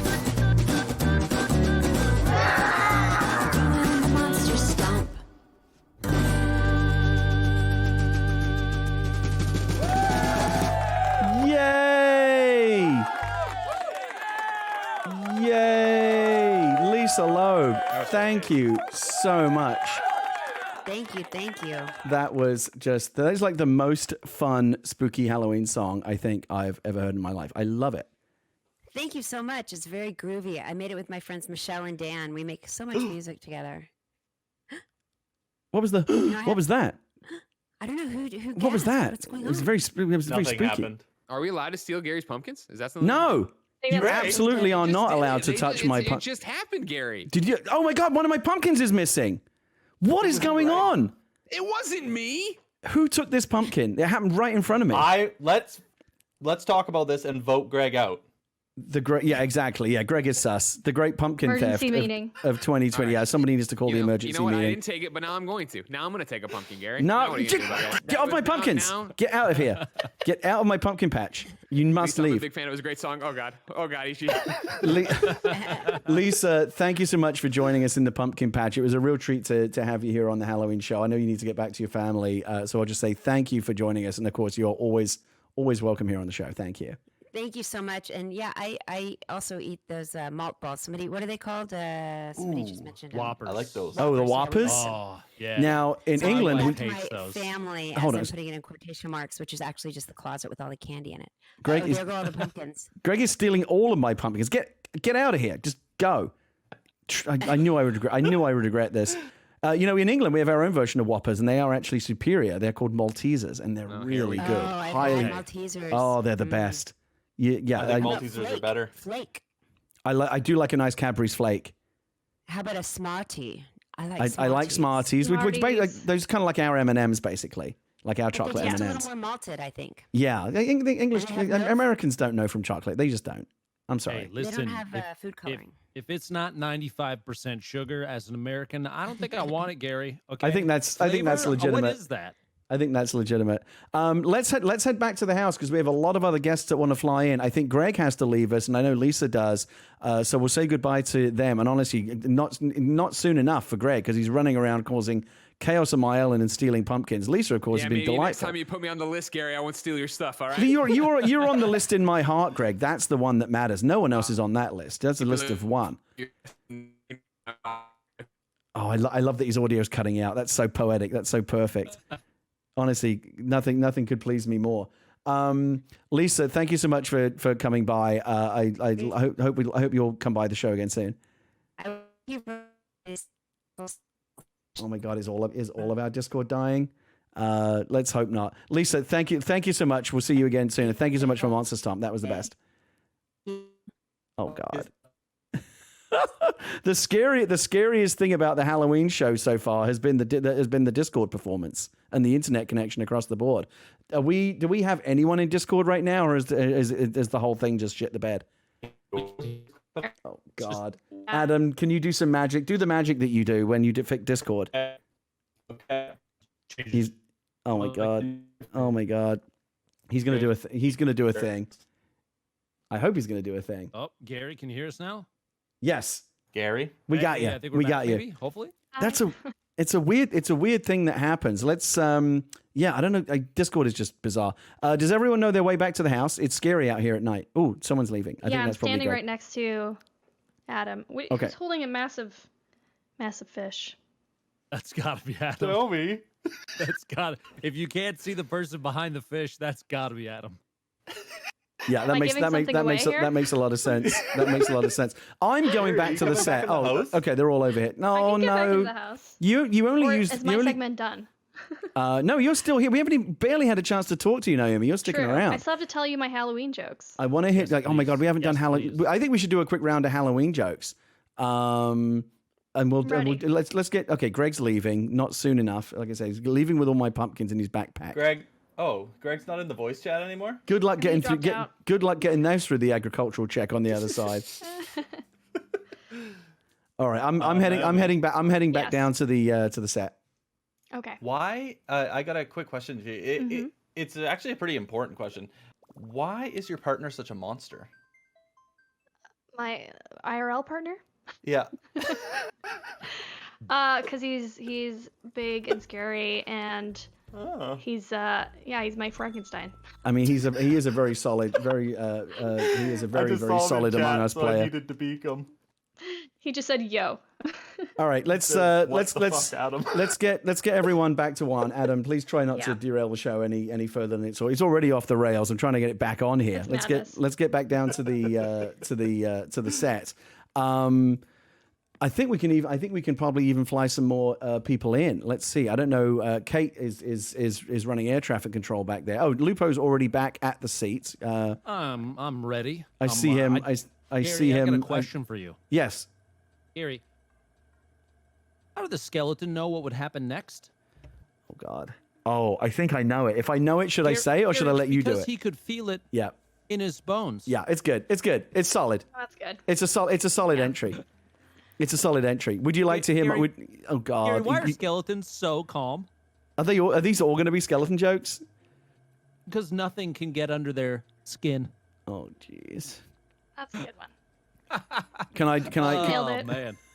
Someone else is leaving. I think this is probably Lisa is heading back to LA for her Jewish Halloween, and that sounds very good actually. Yes, Doc. Yes, Lupo. What do you got for me this Gary. time? Yes. What kind of instrument does a skeleton play? Go on. The saxophone. Oh God. Okay, it's my you must allow me to respond. I think I've got it. I wrote one down earlier that was where's the good one that I had? Hold on. I had a list of them. Oh geez. What kind of music do mummies like listening to on Halloween? What? What kind? Rap music. Oh, that's good. Why did the vampire Lupo, check this one out. Why did the vampire read the newspaper? Why? He heard it had great circulation. Oh, I hate it. I have another vampire one too I can throw in. Go on. How do vampires get around on Halloween? Oh gosh. This is a good one. Go on. On blood vessels. It's good. Do you get it? It's good. I'm actually liking it. I'm Yeah, actually do you get liking it. The hallmark of a good joke. Do you get it? Do you get it? I can see her doing like the eyebrows thing. They're like, do you get? Yeah. Do you understand? Yeah. Let's. That's right. Oh, Hey, someone's Gary. on their way. Yes, Lupo. Let's do it. I'm listening. Hey, Go Gary, on. what Hit was me. the skeleton's nickname in high school? I don't know. Bonehead. Okay, all right, it's good. You do the skeleton jokes, I'll do the vampire jokes. Okay, because I am a vampire and you're a skeleton. What is it like, Dr. Lupo, and indeed all of you, to be kissed by a vampire? What was it like to be kissed by a vampire? Go on. It's a pain in the neck. Oh, that's good. I was gonna say bloody brilliant or something. Yeah, I mean that could work also. Ladies and gentlemen. Some of these are terrible. Fear most. Yes. Hold on. Kate Stark has got an announcement for us. Oh, yep. Ladies and gentlemen, I would like to welcome to the island of Kauai, Paul Scheer, flying in from the island of Kauai. The wonderful and talented comedian and actor Paul Scheer, who I know for certain is at Halloween. He's going to be joining us. Naomi, while Paul, oh, and look at this, another Ghostbuster. One Ghostbuster replaced by another. I kind of love it. While Paul gets into position, this is what I wanted to ask you. As I said, when we first brought you on the show earlier this evening, and this is how long it's taken to just ask you even one question. That's how far the show is off the rails right now. You were the very, very first guest on the very first, maybe you call it the pilot episode, I don't know, of Animal Talk. I'm scared to go back and look at it because who knows? I mean, I guess it can't really be much worse than this. I was going to say the show's come a long way, but on current evidence, maybe not. What was it like, though, being the very first guest on Animal? Do you remember when I first called you up and say, hey, do you want to come over and like pretend to do a talk show? Do you remember all that? Oh yeah, I remember exactly. And I was playing Animal Crossing in my living room on the floor, and you were like, hey, you want to come check out my basement? And I was like, what's going on here? This is creepy. Yeah, nothing sinister about that. And then you were like, well, wait till you see what I've put together. And actually, the first show turned out great. I would go back and watch it because it actually is pretty close to what you were able to pull off, minus, the fancy intros and everything. Yeah, we didn't have any of the bells and whistles back then, right? We didn't have theme music or anything. We really were just kind of playing dress up, but people seem to like it. Fun. And I really wanted to have you back because who knows if I had called up some other friend, who knows, maybe the magic wouldn't have been there, maybe the chemistry wouldn't have been there, and I'd been like, let's not do another one. But I really enjoyed talking to you, so I did another show and another show and another show. And the next thing you know, we've got Selena Gomez and Sting and Brie Larson and Dr. Lupo and Michael Shinoda on the show, and all kinds of amazing things have happened. So thank you for helping getting this show started all the way back in April when we were first kind of playing around with this concept. Well, you are very welcome. I'm happy to do any sort of pilot that you've got going on because I mean this one obviously blew up, and so you've got the magic recipe, I guess. It's all about the guest. It's all about the guests. Hey Lupo, what do you get when you cross a vampire and a snowman? What do you get when you cross a vampire and a snowman? I don't know, Gary. What do you get? Frostbite. That was yeah. Before I picked that up as the answer. I have one too. Why do skeletons have low self-esteem? This one's a little sad, actually. Why do skeletons have low self-esteem? Why do they? They have no body to love. Okay. Aww. Yeah. Why not? I'm sad. Why not? I can't. You've saddened my skeleton outfit. He doesn't feel good about himself now. No, he doesn't. No. He's sad, What have I done? sad down to his bones. My next guest, the one, and he's another previous guest on the show, and one of my favorites. He cracks me up every time. He's one of my favorite people that we've ever had on the show, and I'm so glad that we got him back. I'm hoping that he is correctly positioned right now. Well, actually, something will finally go right on tonight's Halloween boondoggle of a show. Please welcome. This better work. Please welcome to the show, Paul Scheer. We have it. Oh, he nailed his cue. He nailed it. He nailed it. Can you sit on the couch? Yeah, well, Am I he too can outside? if you get up and scooch down. You have to get up Okay. and Paul has to get out of your way first. Oh, he's in front of me. There you go. Paul, please. let the lady stand, Paul. There you go. Please. Paul will there he's got All it right, right. And then there we Naomi go. can You now nailed it. sit next to him. Paul Scheer, thanks for coming on the show, and thank you for hitting your cue. Like finally something goes right. I mean, maybe I should have you on as the first guest. Finally, Look, I am happy to be waiting in the wings, ready to make an entrance. I mean, that's the only thing I have right now. Look, I can nail a virtual entrance. I feel very accomplished about it. It's a huge step in everyone's career, Paul. Congratulations. I will tell you that the first time I ever did David Letterman's show, I was going on. I was so nervous. I'd never done a talk show before. And Biff Henderson, who was like the kind of a personality in himself in the Letterman show, they bring me backstage. I'm freaking out. I'm having that cold. I'm having that sweat. And he opens up the curtain. He's like, I'm going to open this curtain. You're going to walk right out there. And he goes, but be careful because there's gasoline all over the stage and you might slip. Go. And I ran out to the stage because they had some sort of stupid human tricks where the gasoline had coated the stage. So my first time ever to walk across a floor just full of gasoline. So that was They had to choose of all liquids to put on the floor. They said, let's choose the combustible one. This seems like a huge misstep, but this was like the glory days of Letterman when they were doing all kinds of crazy shit back then. Right? I mean, after 30 years of stupid human tricks, you got to start using gasoline pretty much exclusively. You're like, we've gone to this line. I think at this point we cannot physically go back. We can only escalate from here. Everything is now gasoline. On fire, you're not doing it right.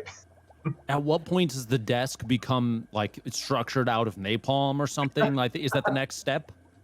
Well, look, I think we're getting to the point where, maybe on a talk show, you do have to perform some sort of task. And if you don't do it, you might die. That's, let's.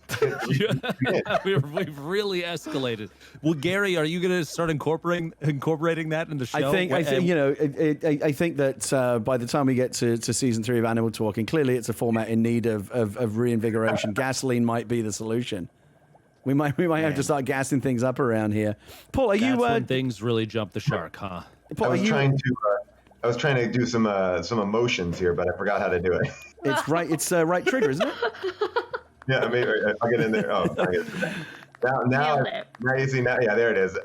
By the way, that pretty much sums up my 2020. I've forgotten how to do emotions. It's realer than you know. We were all Adam. telling jokes. Could I tell a joke that I never Yeah, got to tell? go on. Please be a good one. Well, you wanted a Halloween joke, right? Yes. Well, I have go on. Spooky jokes. Yeah, let's get Adam's one out of let's get Adam's one out of the way, and then we can have a real comedian tell a joke. So it's not dairy specific anymore. Is Paul having trouble getting back on the couch? I'm having trouble sitting back down, but try walking into the arm of the chair. That's the Animal Crossing trick that we've learned around here. Oh, there you go. Okay, Naomi, now can you now get on there? Yeah. Oh my God, this show. It would not be talking without people trying to figure out how Paul, to get off the couch. Okay. Now, run, Paul. You run right here into the arm. Okay. Got it. You gotta go straight right into the right arm.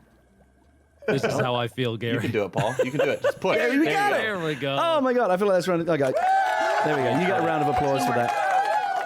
Thank you so much. Okay, Adam, I believe you were trying to tell a joke. Please, the floor is yours. Oh my God. What is a vampire's favorite ice cream flavor? I don't know. Vanilla. Oh man, you really That was milked terrible. that. for a You did. joke of that quality. I feel like it was like overperformed for a joke that You mediocre. get half credit for drawing it out because that makes it funnier to me. No, but that actually made me think of we've been carving pumpkins here, and we're pretty bad at it, and we made like an unnecessary hole in our pumpkin, and so we had to use a pumpkin patch. Oh God. You got us. That was good. Okay, that's actually not. I mean, that's definitely of the right level. Hey, Paul, why don't mummies take time off work? I don't know, Gary. Why not? Because they're afraid to unwind. Oh, of course. Of course. Well, but you know what? This is interesting. I actually learned this. I love Halloween so much, and I love like kind of learning the mythology of all the creatures and vampires especially. And people think that vampires really can't eat fruit, but they can. And actually, their favorite fruit is nectarines. Oh God. You get a sigh. You gotta sell them like that. You gotta really tell a story. You draw it out, make it as elaborate as you can. For that last, it's like you get the knife in, and then that you just make it last so long, it feels like you twist it ever so gently. All right, before Gary has this get too far away and just turn into a Halloween dad joke marathon, I gotta ask you a question that is, I know, is burning in the minds of many of the viewers. It has been in mind for I think almost 3 years now.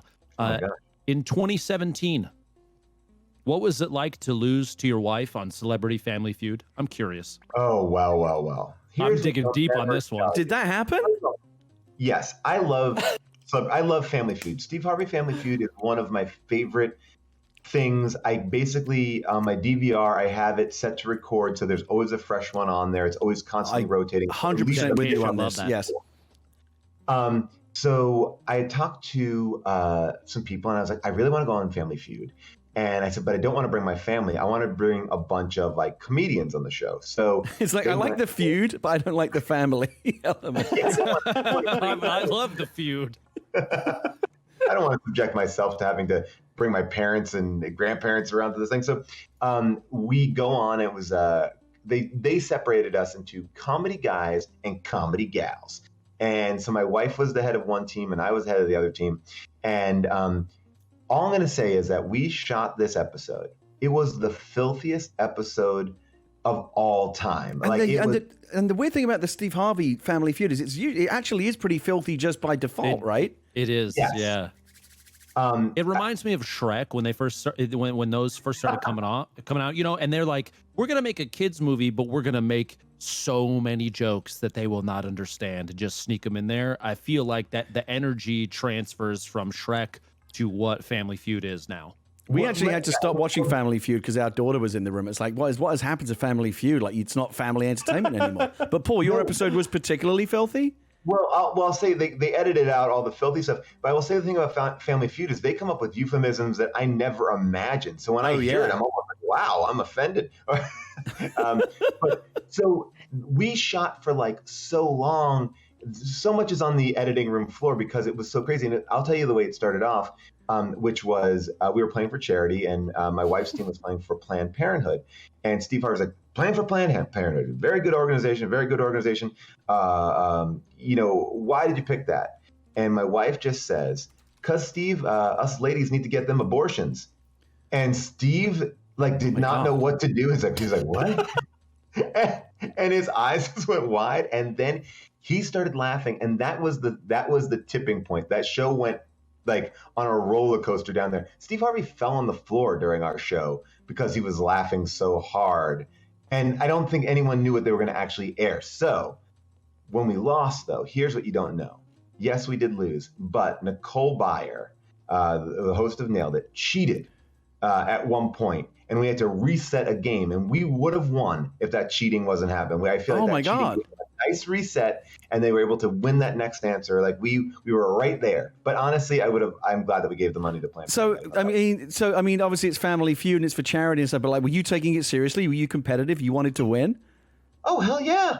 I love that stuff. I want to Nailed It. I want to win. I'm going on these shows to win. I'm there for my charity. Let's get that. Then I don't want to leave that charity out in the cold. I love the competitive nature of it. My big dream is to go on. Since you bring it up, Nailed It. I gotta get on. My friend Felicia Day's been on there as well. I gotta get on Nailed It. Yeah, you can get on Nailed It. You'll love it. It's the You think best. I could? Well, I don't want to be as a contestant. I want to be a celebrity judge. I want to judge other people. I want to judge their efforts. Because a celebrity judge, you sit around for hours. You don't do anything. You like contestant. You're sweating. You're working. You're putting cakes in freezers. You're pulling them out. I've never had more panic than that show because you feel like you forget everything the minute they tell you to cook anything. I was like, donut? What's a donut? I don't even know. And you totally collapse. And what they don't tell you is they don't really give you the full instructions. They basically have they have an ingredient list where it's like, make donut, decorate donut. So it's like, that's not helpful. I need to know how much decorate I need to do. I need to know a temperature of an oven. Ladies and gentlemen, I just want to welcome to the island of Kauai, Rebekah Valentine. Rebekah Valentine from GamesIndustry.biz, one of the most energetic and fun guests we've ever had on the show, is now flying in. And look at that adorable costume on our airport camera.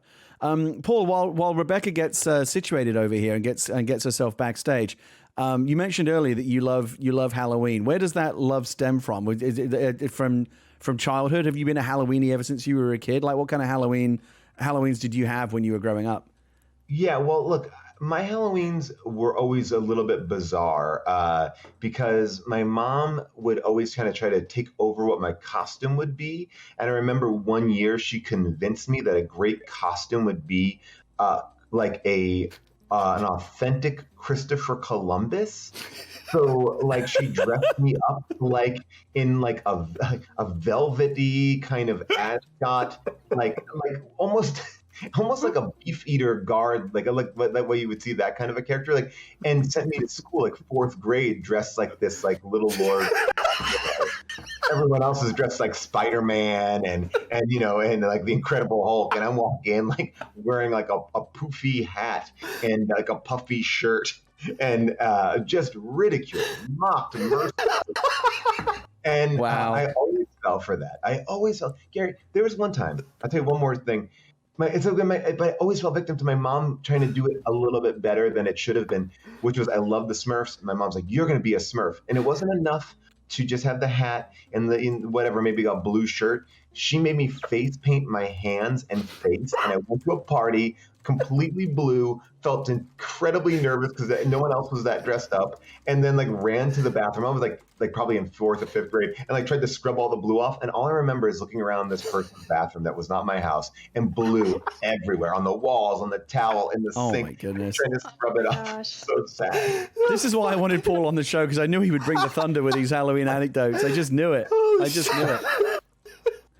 What about now as an adult? Did you still have a childlike enthusiasm for Halloween? What's your Halloween going to be? Obviously, it's a little bit different because it's 2020 and everything sucks. But what's your Halloween, for example, going to be like this year?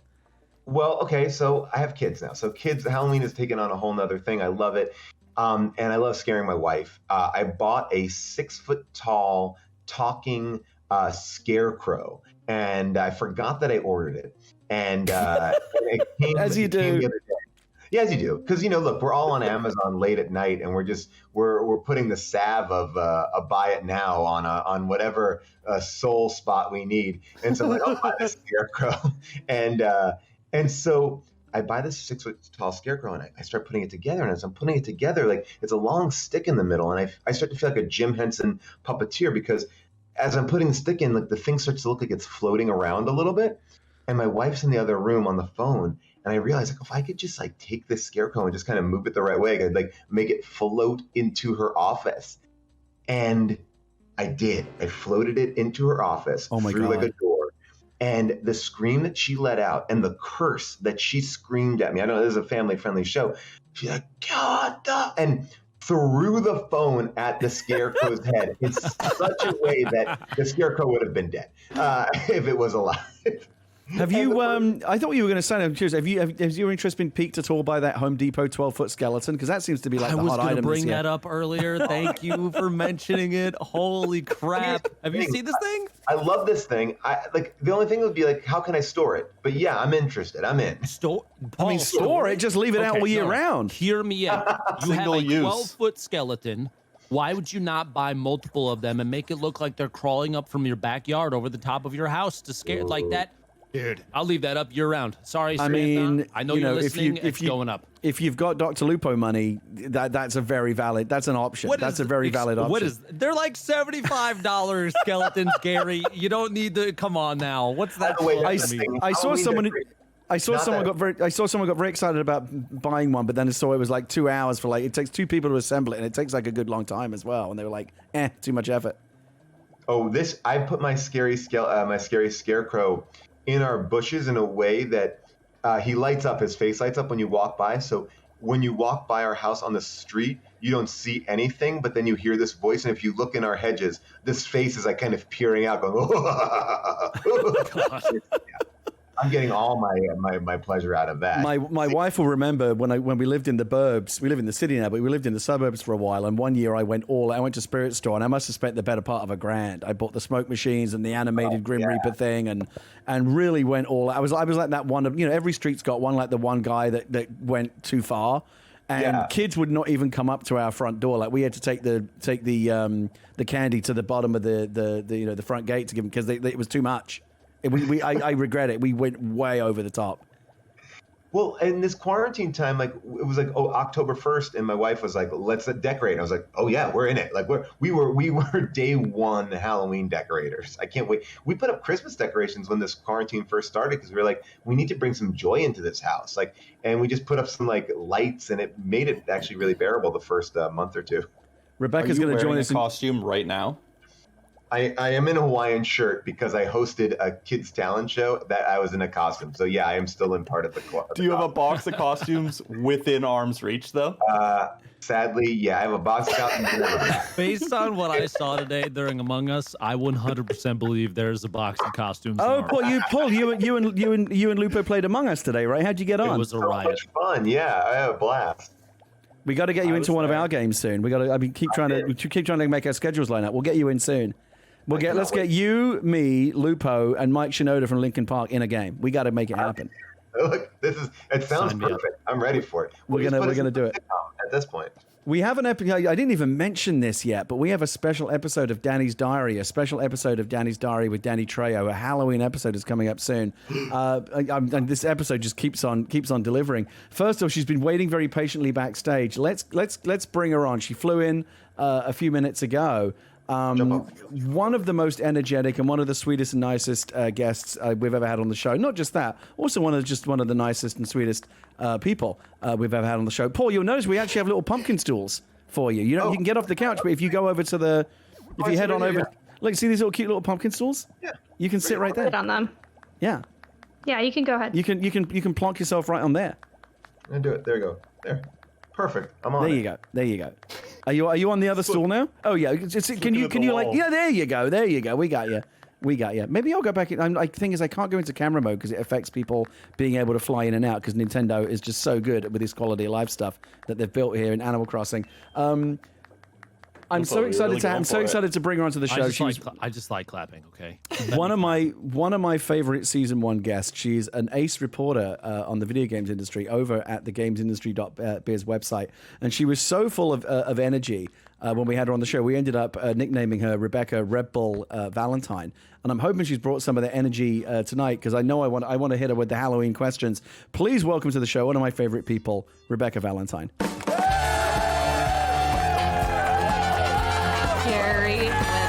Here she comes. Did you want big energy? I'm looking for that energy. Here she is. Oh my God! Running in circles already. She's so cute. Gary, look at my costume. I'm one cool cat. You are the best. Naomi. Yeah. I hate to do this, but since we're overbooked and we've got a lot of people waiting to come on, and we can only incorporate so many people on set at any one time. Would it be terribly rude if I asked you to give up your slot on the island for one of our upcoming guests? Not at all. I'm going to keep watching behind the scenes. Please, but this was great. Absolutely. We'll get you to the airport. Please continue to watch the rest of the show. I loved having you here. Again, you'll always have a special place in the Animal Talking story as our first ever guest. Thank you so much for coming on the show. You're a sweetheart. I love it. Thanks, Gary. Naomi. Bye, everybody. Bye, Naomi. Bye, Naomi. Thanks for coming. Later. Rebekah, come join us on the couch here. First of all, tell me about this wonderful costume. Paul, by the way, you can come sit next to Rebekah on the couch. We have seats. Come over. Well, this is not my real costume, Gary. I need your help for my real costume. Wait. Yeah, I need you to say something for me. Oh wait, this. Oh, you've got a wand. So this is actually not the reveal. The reveal is still. No, this is coming. Elaborate ruse. This is my boring, average costume. I'm one cool cat, as you can see. I'm very cool. You're very cool. But what's coming next? That's the question. I need you to say the words, "Hey Janet." Hey Janet. Do we all say it together? Oh my god. Oh my god, you're Janet from The Good Place. I'm Janet. I love it. That's so cute. Very That's nice. So cute. How can I help you? Kyle, Naomi's fiance, is currently giving me a lot of grief in the chat for kicking his fiance off the set. Kyle, I'm sorry. I'll make it up to you next time by letting you murder me in Among Us. Not that I'll have much of a choice. He murders me on the regular. Rebekah Valentine. Thank you so much for coming on the show. Not just on the show, but every time we talk, we've done a bunch of interviews and stuff together, and you've become a good friend of mine in the short time that I've known you. I just love your boundless energy. Even in a year that has sucked the joy and the energy out of everyone, you seem to have this limitless supply of it. Well, Gary, you know what my secret is? I like other people and I like hanging out with them, and when other people give good energy, it's very easy to give it back. So it's all on you, man. I don't understand it at all because I don't like other people, like not even remotely. True. No, he DMs me that he hates me basically daily. Yeah, it's all because I baited him in Fall Guys. I'm never, ever going to forgive you for that bullshit you pulled on with me on Fall Guys. So many people saw you fail the fruit match, Gary. So many people. I think you enjoy torturing other. Well, no, I'm not going to say other people. I think you just enjoy torturing me, right? It's me and only me. I think that you enjoy sadistically again batting around like a cat with a mouse that it's called. Like you won't just let me die. Like I have to die in an agonizingly amusing way. Let's let others decide then. Doesn't it sound Gary, like I'm happy? It does. It does, right? Gary, you make it I feel really like easy. torturing me is your happy place. See? You make Rebekah it knows. really easy though. I'm not even good at making fun of people, and you just line them up. You throw me the softballs, Gary, and I just hit them sometimes. Well, It's an endearing quality about you, Gary. Don't worry. Speaking of softballs, Rebekah, I thought what might be a fun thing to do is I'm guessing, and I've never felt more confident about a guess in my life. I know you love. Oh Halloween. shucks. I know you love Halloween. I do. I love Halloween. So I I'm love gonna it hit. so much. I'm gonna hit you, and I think I do this with Paul and some of our other guests as well, with a quick Halloween pop quiz. Are you ready? Oh no! I don't know anything about Halloween. Sure. No, you don't need to know. You don't need to know anything. You just need to have opinions, and I know you have those. Wait, are you going down the path that Paul suggested earlier about now on talk shows someone has to die? Is this what? I mean, let's see how wrong Rebekah's opinions are, and then we will render judgment. We'll go from there. Yeah. All right. Okay. Where's the shocked emote? I can't find it. You just look sad. There you go. There you go. My mask is really limiting my emotes. Well, we are coronavirus free here on the island of Kauai, Paul. I should take it off. I mean, there are lots of scary things here on the island, but they're more like creeps and ghouls and ghosts and things like that. We don't have any real scary things here. Yeah. But okay, Rebekah. I didn't know. I thought it was going to be around a lot of people, so I just wanted to be safe. No, I mean, you're. I mean, I appreciate that. I mean, Setting a good example. that's the beauty of Animal Talking, the only talk show where you can, in fact, sit next to someone on a couch in 2020. That's why we've been so successful. That's why, Adam, as you'll know, The Verge called us 2020's hottest late night talk show. Ooh. They said that before they saw this episode. Hey, but they had seen the T-Pain episode. I mean, I don't see that was a good one. I don't see other talk shows flying people out to video game islands. I'm gonna throw this out to both of our guests. Fortnite does kind of just drop you into their island, so I mean, but I haven't had that much talking there. They're trying to make it. They are trying to make Fortnite more of like a space where things happen. Ripping me off, basically. I may have to have a few words with Epic's lawyers down the road. Gary, I have to advise against going for legal action on that path. That is not a good call. But I'm just telling you now. Gary, please don't make me write the headline. Yeah, Gary Whitta sues Epic. Please don't make me You better do get it this. ready now. I'll do it, but I Gotta will get them not clips. relish it. Gotta get them clips. They already have a video ready to spoof Gary. To both. Okay, so maybe I can start some beef between Paul and Rebekah here. Like two of the nicest people that I know, but maybe I can start some beef with them here as I. No. Maybe Do it. Let's see. I'm gonna. This is the both of you, but I'll go Rebekah and then Paul. Halloween pop quiz. Rebekah, favorite Halloween tradition? Oh, geez. Carving pumpkins, because I had never done that before until like 3 years ago. And I thought, oh, that's a mess. That's not going to be fun at all. And then I did it. And I'm actually kind of okay at it. Like, I'm not amazing, but I can freehand something that looks like a Pikachu. So, yeah. Did you carve one this year? I haven't yet. It's sitting on my coffee table. I'm doing it tomorrow. Paul, what about you? Favorite Halloween tradition?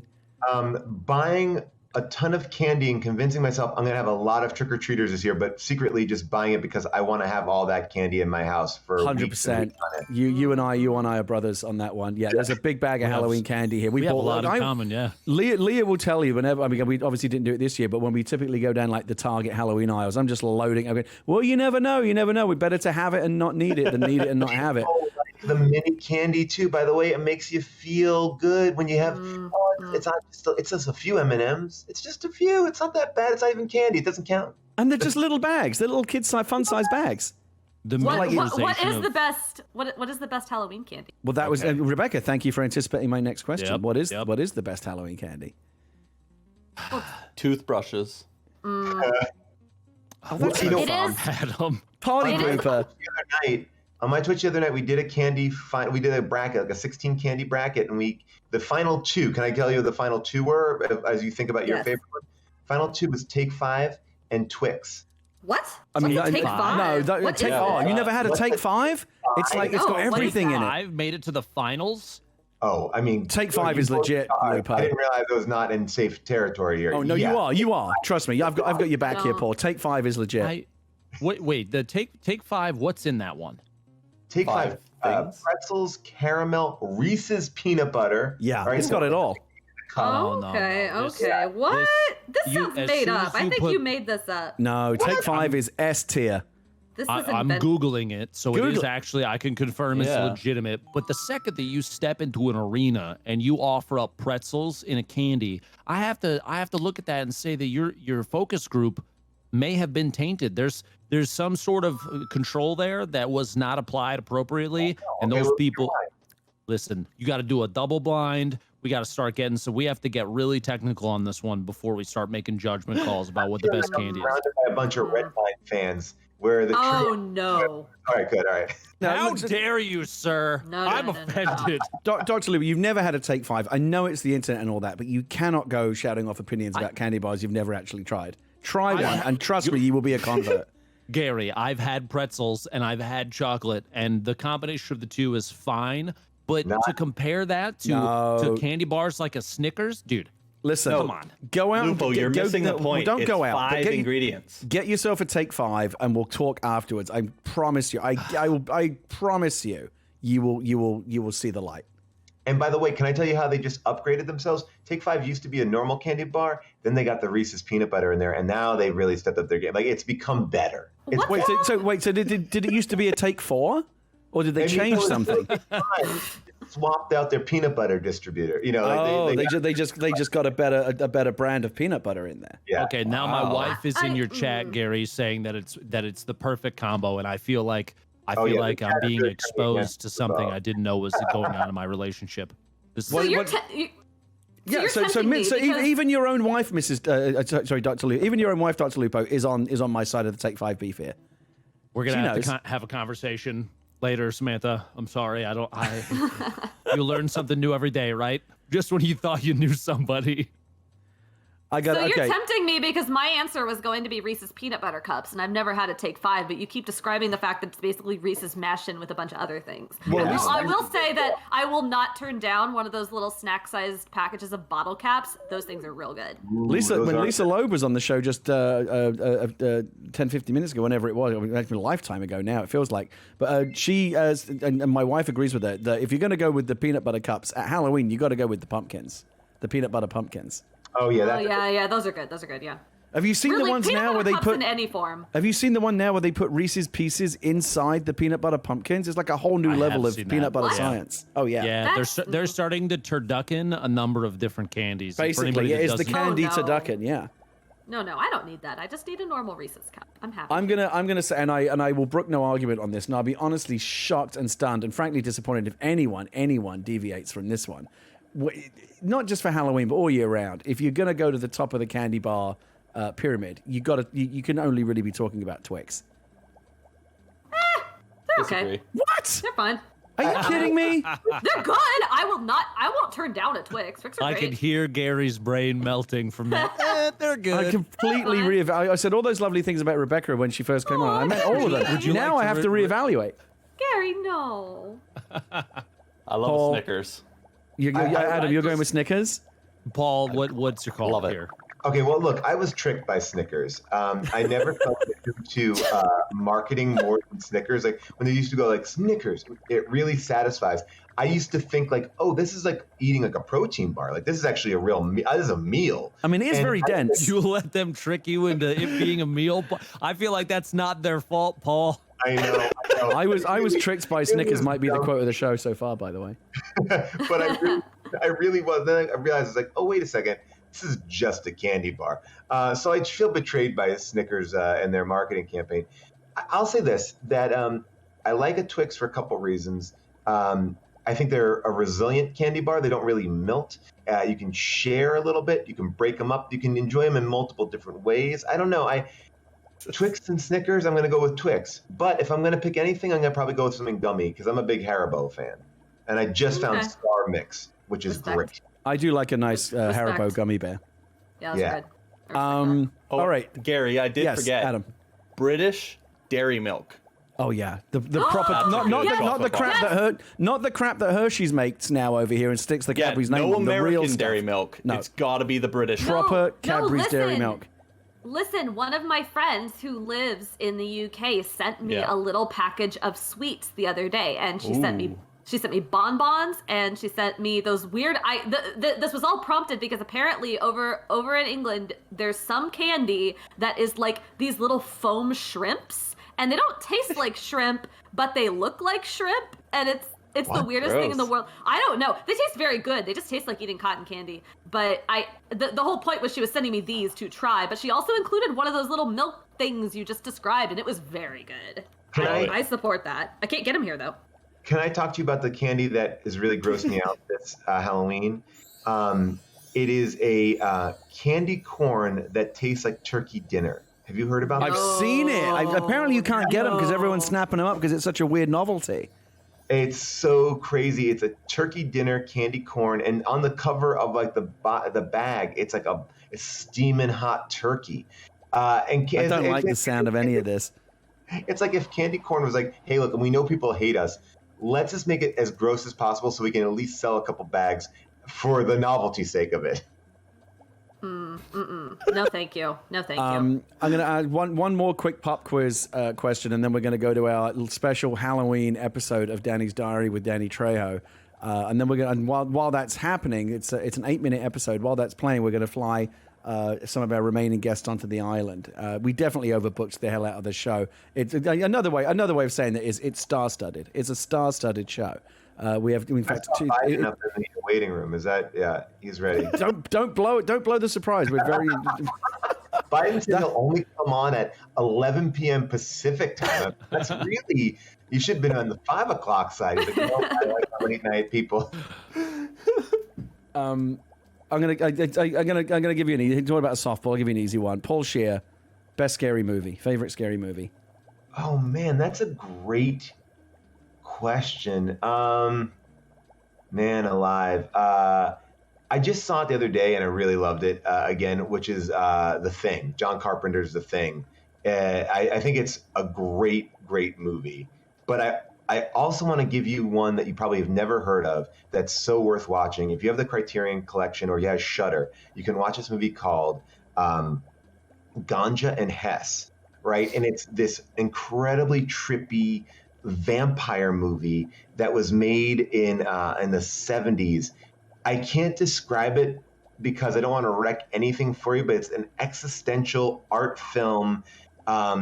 Basically, I hired this director, and they were like, basically, make us Blackula, make us a sequel to Blackula. He's like, okay, I'll take your money. Wrote a fake script, showed it to them. They said, great, shoot this. Did not shoot the script and made this movie that is, I mean, my jaw was open the entire time. I was like, what am I watching? I had never felt so pulled in, and it's about vampires and identity and everything. Ganja and Hess, check it out. Where can I, is this streaming somewhere? Where can I find this? It's streaming on Criterion Collection, on the streamer, Criterion Channel streaming, and it's streaming on Shudder. I gotta get it. I gotta get into it. It's so worth it. Check out the trailer. Like, I never even heard of this movie until we did it on Unspooled, and it'll blow your mind, because I feel like we're all looking for new, scary, weird Halloween movies, and that's a good one for y'all. Well, speaking of, I just saw one. I think it was on Shudder.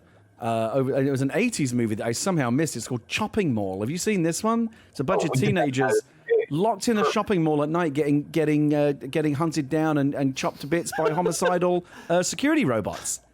Look at how happy it makes Rebekah. She's got the biggest smile on her face. I can't be the only one in the room who's seen Chopping Mall. We did it on I have not. Oh, did you? Yes. I'm very familiar. And how did you figure it out? How did it get made? Oh, no, we never really find out. It's more of a rhetorical question. Multiple times, like, who thought that was, but by the way, that one was an interesting one because, look, they really saw the future. I mean, those Amazon package delivering robots, they look exactly like this Chopping Mall robots. Yeah, it's a hell of a movie. I think it's on Shudder, which is, by the way, I know Halloween's almost over, but if you like horror movies, what a great service Shudder is. I'm a big fan of some of the movies I find on there. We are going to do, and again, for those of you who are here with the set, with me on the set, Lupo, Adam literally made and edited the episode, so he doesn't need to watch it. But Rebekah and Paul, if you're interested in watching our special Halloween visit to Danny's Island for Danny Trejo's diary that he does here with us regularly on the show, it's a very spooky special episode.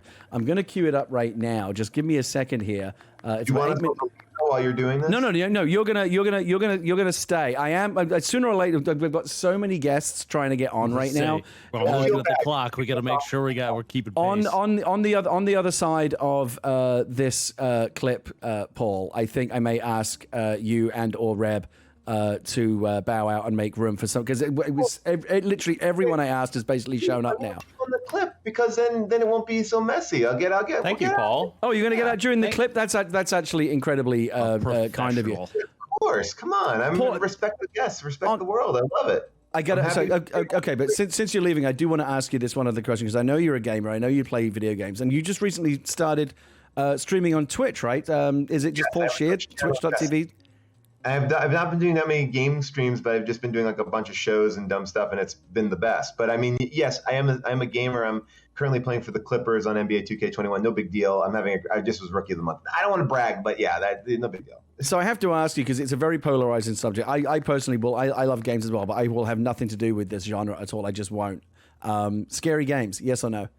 Oh, hell yeah! I love a scary game. I heard that you have to like walk out of the room and have your wife shut off the gaming system. Yeah, I've literally walked out of the room a number of times and just stopped playing because I like a good scary movie, but there's something about video games. It's just because it's you, right? It's you in the cellar. You're not looking at someone else down there in that scary basement. It's you, and you add VR into the mix. Nope. Wait, no. You think that running around in a basement is scarier than going on some sort of like Call of Duty island where someone's like hunting you with a machine gun? Like, I would much rather be in a basement. I mean, honestly, Paul, it's a very valid point that you raise. I'm not quite sure how to respond to that. But yeah, if I'm not just like being in a basement, like my basement, I can handle that. If someone made like a AAA video game of me going to my basement, I would have no problem playing it. But I'm talking about like the kind of basement that has like serial killers and monsters in it. Well, that is like my basement. We basically have like a basement of Goonies. Like we have a chunk down there. We got everything.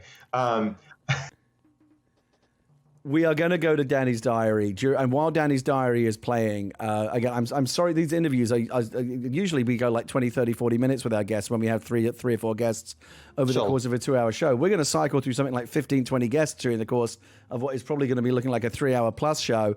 Rebekah and Joe will be the last guest who wanted to really come out at the end, the very Joe, end. Yeah, of course, Joe. I mean, that was I had to work that out with his people. It's like working out the debate rules. Yes, of course he comes on last. Rebekah and Paul, I'm sorry we didn't have more time to talk, but you've both been you're among my favorite guests on the show. And yes, you're absolutely welcome back anytime soon. Pleasure to Thank see you. all Oh, here. Gary. Y'all look Oh, great. Gary. Love your costumes. Thank you. Yeah, the Janet in particular is very cute. I love it. It's a very good choice. That was all Imran's idea. I didn't have anything to do with that. He sent me the design code and everything. Thank you so much to both of you. I am going to go ahead here and I'm going to attempt to queue up this episode of Danny's Diary that we came up with. Hold on a second here. Let me just get this right. I've got to get this right. I've got to play the right diary episode. There it is. Sorry. Again, I'm not Jimmy Fallon. I don't have like 8 different people working for me during the show. I'm kind of doing a lot of this stuff, juggling with this stuff myself. But I almost have it. Here it is. I found it.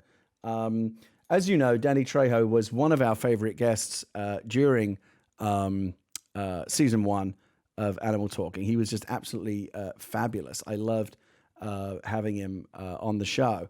And he loved being on the show so much that he wanted to do more. And we ended up recording this whole series of travelogues, Animal Crossing travelogues called Danny's Diary, where Danny would take Adam Nickerson, and we've had other special guests come and go as well. Shannon Woodward's been a guest on Danny's Diary around his island. And Danny's gotten very excited about Halloween. He's very much a Halloweenie along with the rest of us here on Animal Talking. Do I need to spin the camera around here? I'm sorry, what exactly is going on over in the corner of the set? Nothing. Yeah, okay. We'll just keep that. We'll just keep that off camera. Go back to the drum set. Yeah, I'll leave that up to Lupo and Adam to figure out amongst themselves. But yes, we do have a special episode of Danny's Diary, a special Halloween episode. And without further ado, I am happy to share that episode with you now. Please enjoy.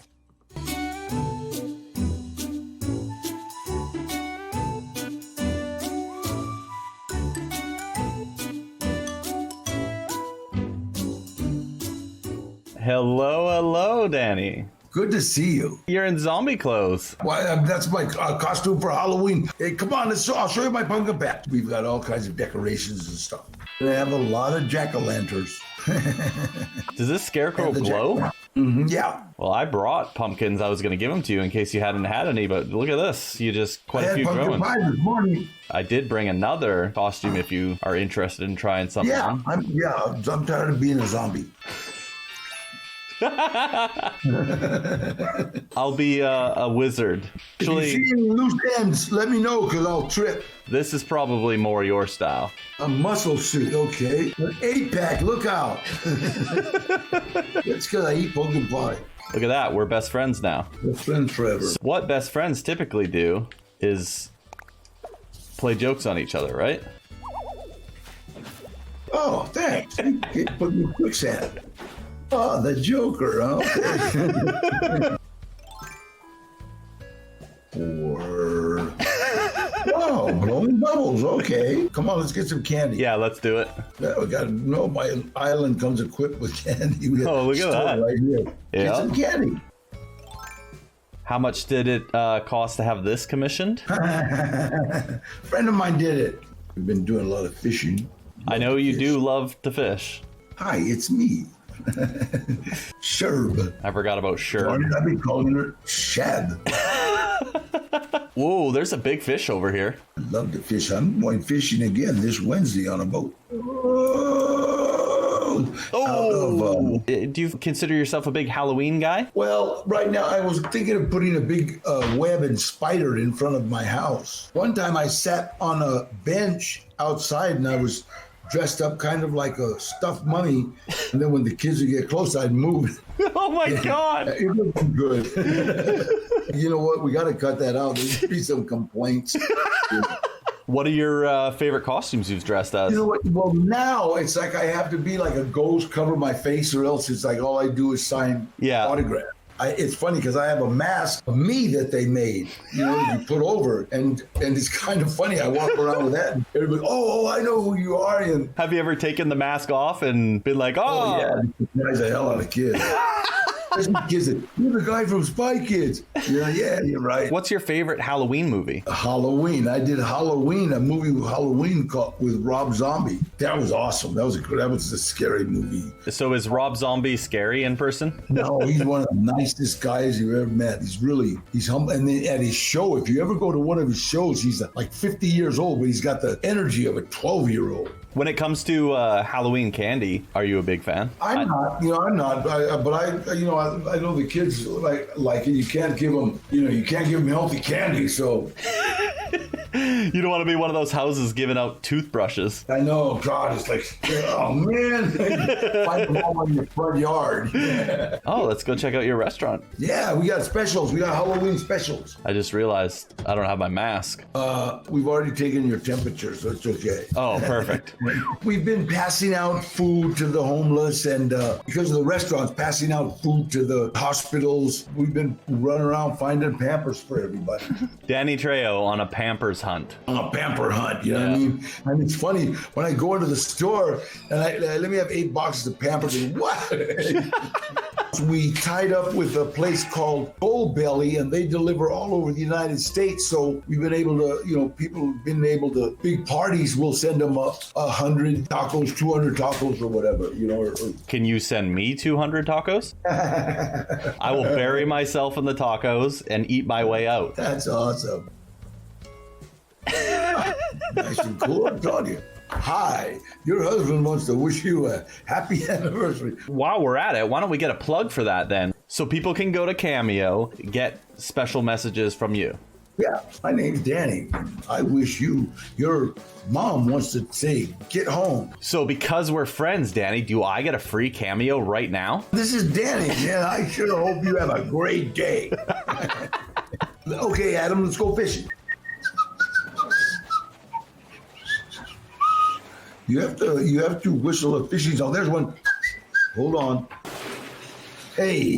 What is that? A dab? Yeah. Ever caught a dab in real life? I don't even know what a dab is. It's a cool move the kids all do these days. Here's a big one. What is that? There it is. There it is. Whoa, we got him. Ah, that's a moray eel. Yeah, I'm not eating that eel. You can eat it. You're not going to catch this little tiny guy here? Well, the problem with the little is that, you know what? It's like it's one bite. That's it. They're gone. It's a little seahorse. Hey, can't ride them. What would you say is your favorite Halloween memory? Well, you know what? When I saw the kids coming to the door, these little 5 or 6 year olds coming to the door dressed as Machete, I was really just proud. It was unreal. They had painted fake mustaches on and little fake knives, and it was just so cool. Can we look forward to more Machete anytime in the future? Well, we're talking to Robert Rodriguez, see if he wants to Machete in space. What do you think about Halloween music? Any scary movie has great Halloween music. Look, once again, man of a million talents. It's funny, the one that really got everybody was the music from Jaws. Every time you got near the water, you would hear dun dun dun dun dun dun. I did just get my big box of candy. I have no intention of handing candy out. But yeah, we can buy a lot of candy and eat it ourselves. Yeah, exactly. As long as it's not candy corn, right? I want to show you a new trick of mine. Are you ready for this? That's it. That's the trick. What? Oh, wow. Are you blowing your nose? What are you Oh, yeah, it's one of those little... This. That, I'm impressed. Don't mess with Trejo. I'm a zombie with little wings. Can you fly? Haven't tried lately. And you are now a witch. Who do I remind you of? With the shoes, Dorothy! I'm just going to have a break while you're doing that. Whoa! There's no break in fishing. Is that just a cushion you're sitting on in the corner? Of course. It's a beanbag chair. Nice cast. Nice cast. Right there. Right there. Got him. Quick question. Are your pockets currently filled with fish? Absolutely. They smell good. Oh, I'm a zombie hot dog. Well, Danny, thank you very much for having me over again. I hope you have a happy Halloween. And do you have any message you want me to give to Gary? Yeah, tell him next time to show up at my island. Every time I invite him, he's like busy. All right, Daddy, thank you very much for having me. Bon voyage, be careful, fly good, wear a mask, social distance.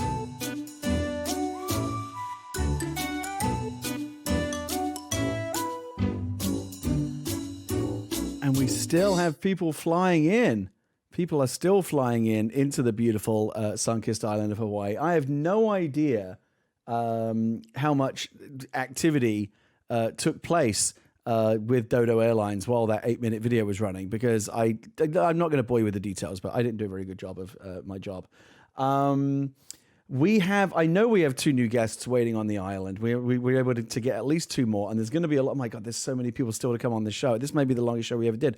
I also did some research during the show. Here comes Tim from the App Store. Wait, who's Tim from the App Store? Did I lose track of something? Who is Tim from the App Store? Oh, you know what I did? Hold on a second. I still have everyone in Discord muted. Yo. Jesus Christ. Damn it, Gary. And the funny thing is, and this just makes the joke even funnier. I did some research during that 8-minute video, and I established that yes, in fact, we have shattered the previous Animal Talking record for technical difficulties in a single show. Ladies and gentlemen. Yes. I'm so tired. 12 times the charm, Kate. You've only got like 8 guests to go, Kate. We're almost there. We're almost Ladies there. and gentlemen, Tim from the App Store. Do you want to know who it is? Yes. Jerry Holkins from Penny Arcade. It's Jerry. Of course, it's Jerry. Let's get Jerry down there, and then Kate. The other 2 guests. No. Wait, what? You have 2. I see the 2 that you're telling me in the Discord. You have 2 guests before them who have been waiting for Gary, a long time. it's a long night ahead of you, bud. Just tell me who's coming down the stairs next. Please, Honey and Friskk. Okay. Please, okay. Oh my God, Lupo, I might need you to save me. Listen, here's the thing. It's what you have me here for. The bad news is the show so far has not gone well. The good news is my anti-anxiety medicine has really started to kick in, and I'm feeling really good about this last bit, stretch. Perfect. Yeah. Anti-anxiety. I think it's gonna work out. And on that note, here comes someone else flying in right now. I still have the capture card. I had to mute so many different things and now unmute them. Dr. Lupo, I don't know if this is like leading you to have like more respect for me as a streamer or less, but I hope it's demonstrating. You've seen up close just how hard it is to make this show. The respect somehow is going both up and down. Yeah, I'm right. Not sure how, but here we are. Yeah, it's modulating. Ladies and gentlemen, yes, Kate.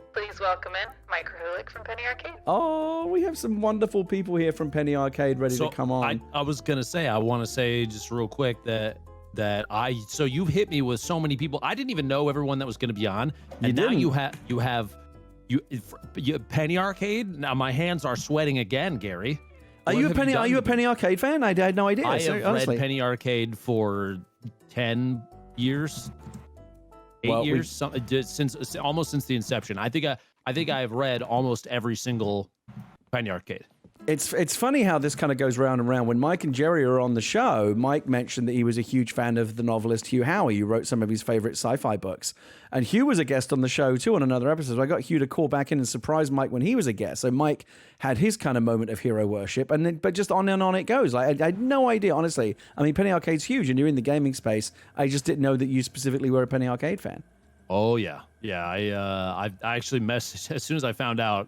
This is yet again, here we are, fangirling a little bit, but I sent my wife a message and I said, did you know they were going to be on the show in all caps? So here we are, man. Just, we're just hanging out. It's all good. This is going to be good. I'm not scared at all. We have a virtual cavalcade of guests now on the island, again, flying in under the cover of Danny's diary. By the way, Adam, what good job on that episode. I am kind of jealous, and B, I feel like I should take Danny up on his offer. I need to come on one of these Danny's diary adventures.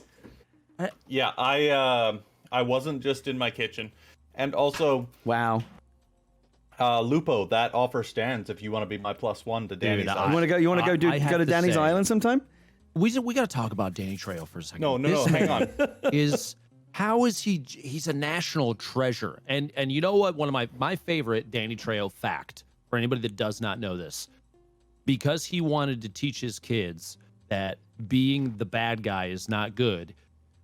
And tell me if this is wrong, but I heard that every time he's a bad guy in a movie, he requires that his character dies to show that being the bad guy is not what you want to do, so that his kids understood that being bad is not the right thing to do. And not just that, Dr. Lupo, but he's like you. He does an incredible amount of work for charity. And like during this whole situation with the lockdown, his restaurants have been giving out free meals to first responders, and he just does amazing charity work. Like again, he's got this reputation for being obviously this kind of badass tough guy, but having gotten to know him quite well through the course of making these episodes and him being on the show, he's like the sweetest, nicest guy you could ever hope to meet. What a legend. Yeah. In regards to what you said, Lupo, we actually during the filming of that Danny's Diary, he actually brought that up in that Halloween movie. He wasn't initially going to die. And then he makes sure, dude, that's like it was like a big thing, an argument. He got him with the big wigs and whatnot, and he's like, no, he can't be redeeming. For me, I still remember my favorite death of his in Michael Mann's Heat. Wayne Crow. Oh my God, just so good. I get chills thinking about it every time. Oh my God, our next guests have been very, very patiently waiting, and I'm very excited to bring them on. Two of my favorite streamers, Dr. Lupo. One you certainly know well. Another you may not know so well, but you really, really should, because she very quickly became one of my favorite streamers. Please welcome to the show the wonderful Friskk and the equally wonderful Dripping Honey.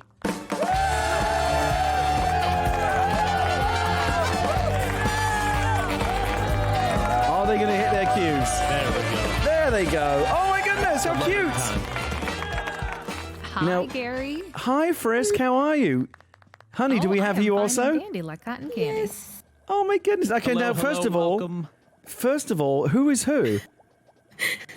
I am a ghoul. Okay. And that is Friskk, multifaceted. Friskk, what do you have going on? Skeleton. Oh, look at this. Look at this. Sassy witch. What else we got? Paper Babe. I love my that. favorite. I like that one. There's some good ones here. There's some good ones here. You look fantastic. Honey, you really came. I asked you to bring a costume, but you brought a whole wand. I love how well you prepared. I wanted my ghoul to be a bad girl, so she has a pipe, I don't think Danny would approve, but it's okay. I have to say, I too am a fan of the pipe. Don't worry, I have one as well. That's the go-to wand. Yes, look at it. Yes. So good. Relish me. Why don't we? Okay, let's get you both on the couch. Please take a seat. Squash our beef. No. Wait, that's right. That's right, Dr. Lupo. I don't know if you knew this, but Friskk and Adam have beef. Oh, good. Yeah, Wait. Drama alert. What happened? It's okay. Friskk, why don't you explain it? Friskk, Adam, what did you do? As the aggrieved party, I think Friskk should have an opportunity to state her case. It's very misleading. You're right. Okay, so what happened was we were all playing some Among Us, and I was the imposter. So as imposters, one of the tactics we tend to do is just kind of fake tasks, and then when we're alone in the room with someone, shank. So I went straight to admin to pretend I was swiping a card. And Adam comes into the room, sees me swiping the card, pretending to. Then he goes and he hits the button, and he's like, "It's Friskk. She was actually pretending to swipe a card, and it's actually a global thing that everyone gets, and I didn't have one, so then that means it was fake." And I'm over here like, what? Adam just metagamered me? So now, Dr. Lupo, as a pro Among Us player who has played with AOC, I'm actually curious to know what your opinion on this is. Okay, Friskk, please don't hate me for this, but we call that being a task Andy, someone that watches task bars, sees if things actually move, that kind of thing.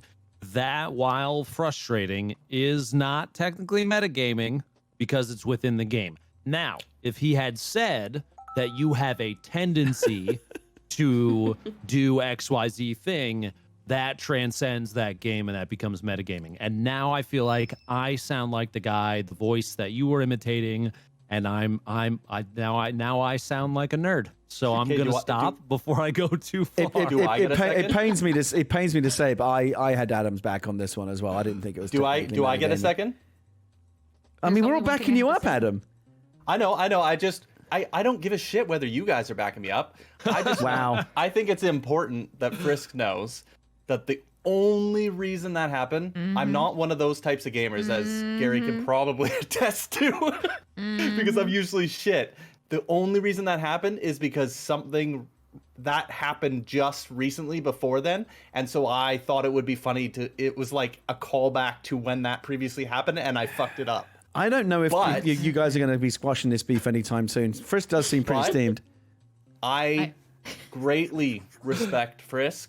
I think Friskk is the best. I would never want Friskk to be upset with me. So maybe just fall. Even though you may in your heart believe you're right, maybe just fall on your sword on this one. For the benefit of the friendship. I wish I had something nice to say about Adam, but I don't. No, I'm kidding. It's like pretend beef. It's like that fun beef where you pretend you're mad at each other, but in actuality, you're cackling as you send the messages.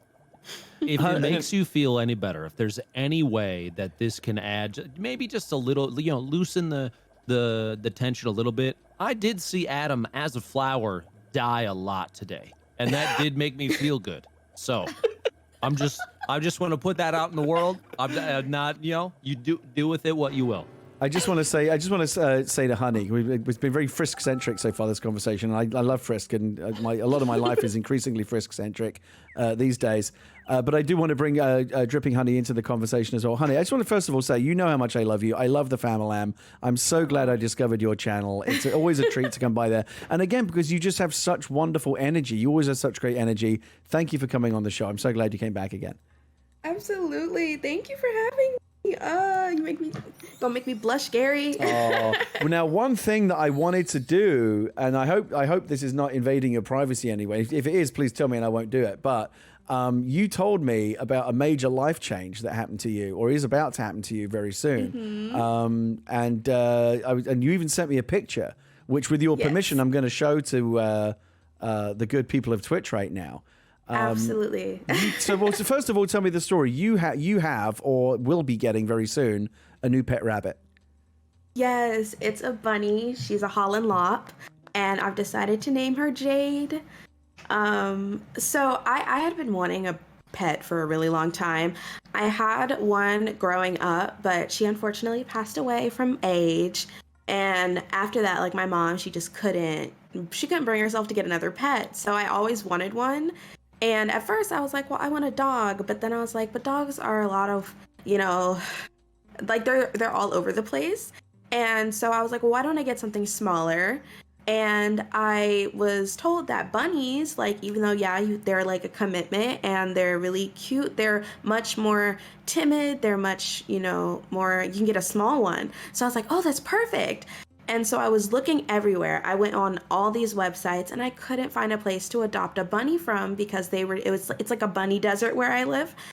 And then I found this beautiful, beautiful little baby. She's 8 weeks old, or at least she will be on November, I believe, 14th or 17th. She's in North Carolina. I'm going to show the picture. Prepare yourself for cutes, chat. She's so here is the baby bunny called Jade that Honey will soon be bringing home, and I'm sure being a wonderful mother to. Look at that little fluffy bunny. Oh my gosh. Sweet baby. I love her already. I've been attached to my computer looking up like how to make treats and what's like the best diet. I'm so nervous because I want to be a good pet mom, but I haven't had a pet in years. So I'm a little nervous, but I can't wait to get her. It's really, really cute. I'm just going to show that picture of iJustine's giant Xbox fridge again while I'm here, because it's absolutely mad. Like I'm just never going to get over it. Look at it. It's so big. Look at it. It's absolutely unbelievable. So animals like that. I just want to know. So animals like that.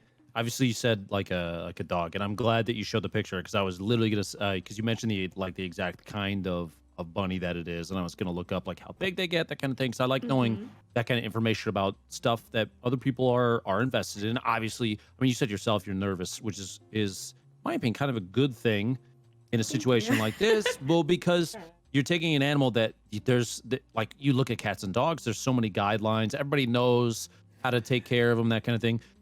How much research do you feel like you've done, because it's not your typical like go-to house pet, to take care of something like this? Is it going to be is it going to be a lot of work in comparison to a pet that most people would have, or do you feel like you have a good grasp on what you need to do already? It's going to be a little bit getting like adjusted to, because unlike cats or dogs, those are like predatory animals. A rabbit is a prey animal, and so they act differently in certain situations. Yeah. They're more timid, and a common misconception is that they're a lot less work than a dog or a cat, but really they have just a different set of needs. So it's really just going to be me adjusting how I guess, live in my environment to make her comfortable so that we can bond. I'm really excited for it, though. I feel like having pet rabbits kind of went out of fashion. I'm glad that you're getting one. It's really cool. You don't see like pet rabbits. It's not as much of a thing as it used to be. Maybe you'll come back. This could be the start of a trend. There's actually a lot of rabbits that are without a home because people get them for like holidays or stuff, and people don't realize that bunnies are actually like a 10-year commitment, and so a lot of bunnies do get dumped, and it's really, really sad. So I wanted to get one and like save her. So. Aww. It occurs to me that we have a very large set here. And in fact, we have 2 unfilled seats, and I'm thinking, why not bring our next guests on right now and really turn this into a party? Dr. Lupo, you mentioned that you're a fan of these guys, of Penny Arcade. I may have mentioned that, yes, sir. From the very beginning, like from the early days. Yeah, and now they're in here and can hear me, and I know they're not technically on the set yet, but Gary has been applying this pressure literally all night. So I just want to say that you're gonna pay for this next time we play Among Us. I can't. I mean, come on, like you were going to go easy on me anyway, but. No, I mean, I had no idea that I was going to wind up booking like some of your greatest idols on the show. It just sometimes it just happens that way. I've been reading Penny Arcade since the very early days. I've been a huge fan of everything that they've done for charity through gaming, and obviously now I've had the opportunity because of Twitch and the craziness that happened with Fortnite and all that being included in PAX and everything that they've done. It's inspirational to see someone, people take a passion that they have for both storytelling and gaming and turn it into something big like this, and it's impressive. I love seeing that. Let's if everything's gone right, and my goodness, everything so far tonight has gone right. They're at the top of the stairs right now. Let's get them down here into the basement. Please welcome to the show from Penny Arcade, Michael Krahulik and Jerry Holkins.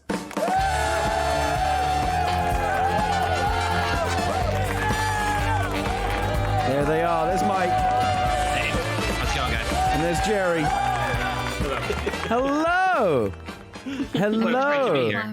Mike and Jerry. Well, here, Thank you so much for coming. Hang on. So I want to make sure that everybody understands that I just spent about 10 minutes teaching Mike how to sit correctly on an Animal Crossing couch. And these are just stools. I can figure it out. No, Well, here's the thing. Apply. You are the most recent are the most recent guests, even though Friskk and Honey haven't been here very long. Typically, you give up the seat to the next guest. So I don't know. It's up to them, but you could switch. Jerry and Mike could go on the yellow couch. I didn't train for this, Jerry. Michael, I'm actually kind of enjoying watching this. There you go. Look, Friskk is a lady. Mike. She's offering you her seat. Go ahead, darling. Take my. You don't understand. I just spent 15 minutes sitting on. I'm going to sit on this stump. It's the most focused he's. Are you having trouble sitting on the stair? He's got it. Hey, you know what, Friskk? Hey, everybody. Friskk and I thought it was going to be all night. Friskk and Honey maybe should just go back on the couch, because I feel like Mike and Jerry, they've sat down successfully. Let's not chance it. Let's just take that to the bank. We've got them in seats. Show off. Oh, I'm gonna get it. Who am I? I'm gonna get. Sorry. Hold on. Wait. I just got cyberbullied. Dude, live on your show, Gary. What is even going on? What are you going to do about it? I mean, look. At this point, I think he might just join in on the laughing. I hate to say that, but it does seem like the trend. Yeah, no. I'm I'm actually going to do a little bit of magic here and go into. Oh God, those are my Nook miles. I'm going to go to my camera. Jesus. And move this over a little bit so we can actually get a good look at everyone on the set. Thank you. God bless camera mode. Now they took that HUD off there. Mike and Jerry, thanks for coming on the show. You were one of my among my favorite guests in season 1. I'm so glad you're back. Oh, it's been our great pleasure. Now, we look forward to it.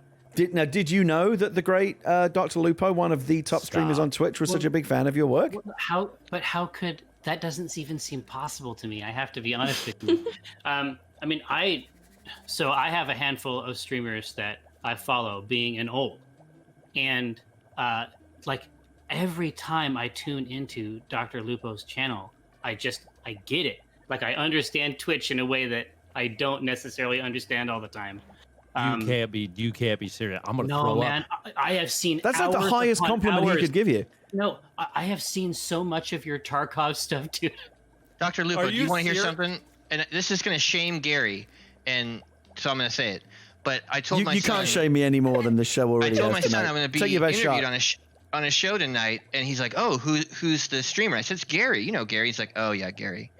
And I said, he's this tracks so far. With Dr. Lupo. My son went nuts. Yeah, I mean, that makes total sense. Are you? I've like 200. A good night for me on Twitch is like 200 people. Lupo's like banking 20, 30,000 on the regular. If I see that number go up from 197, 198, if I see it tick over 200, that's an exciting night for me. Yeah. Gary, my hands are sweating. Yeah, well, here's what's up. That moisture is only gonna continue. Let me tell you about this. because this man played Among Us with the AOC. It's huge. It's big. It's probably the biggest like tech gaming event story of the year. Moments. Yeah. History. So now we'll be cool. Now we will leave Mr. Lupo alone. Hey, if you ever want to play, all you gotta do is hit me up, man. Honestly, it's an honor to have you. Like, there's nothing I can even say to that, because as I've already said to multiple people tonight, that you guys have been inspirational in my life for a long time, and to like, man. Gary, I apologize for not remaining professional in this moment. I know that I'm supposed to be you know the high standards of professionalism I demand on this show. Oh, absolutely. The first Lupo stream I ever saw, he was raising a ton of money, and I was just like, I'm gonna keep an eye on this kid. I want to see what he's doing. And thank look what you he's very doing. much for that. Look what he's doing. Lupo, I actually want to ask you, since we're talking about the AOC thing, and you were involved in that, and it was such a big deal. I was actually wondering if you might have like some scuttlebutt on that, because I was curious about like who got to, so it was like AOC and Ilhan Omaha, right? So that meant that there was 8 other slots available. And so I know it was inevitably always going to be like top tier streamers like you and Pokimane and like Corpse and these guys that like everybody knows. But like Ninja wasn't there. There were some other like really big streamers who weren't there. Like who decided? How was it figured out who got to be in that very privileged 8 players? Yes. So I had no say in who was and was not involved before anybody tries to say, why didn't you get this person, that person? I was merely along for the ride at that point.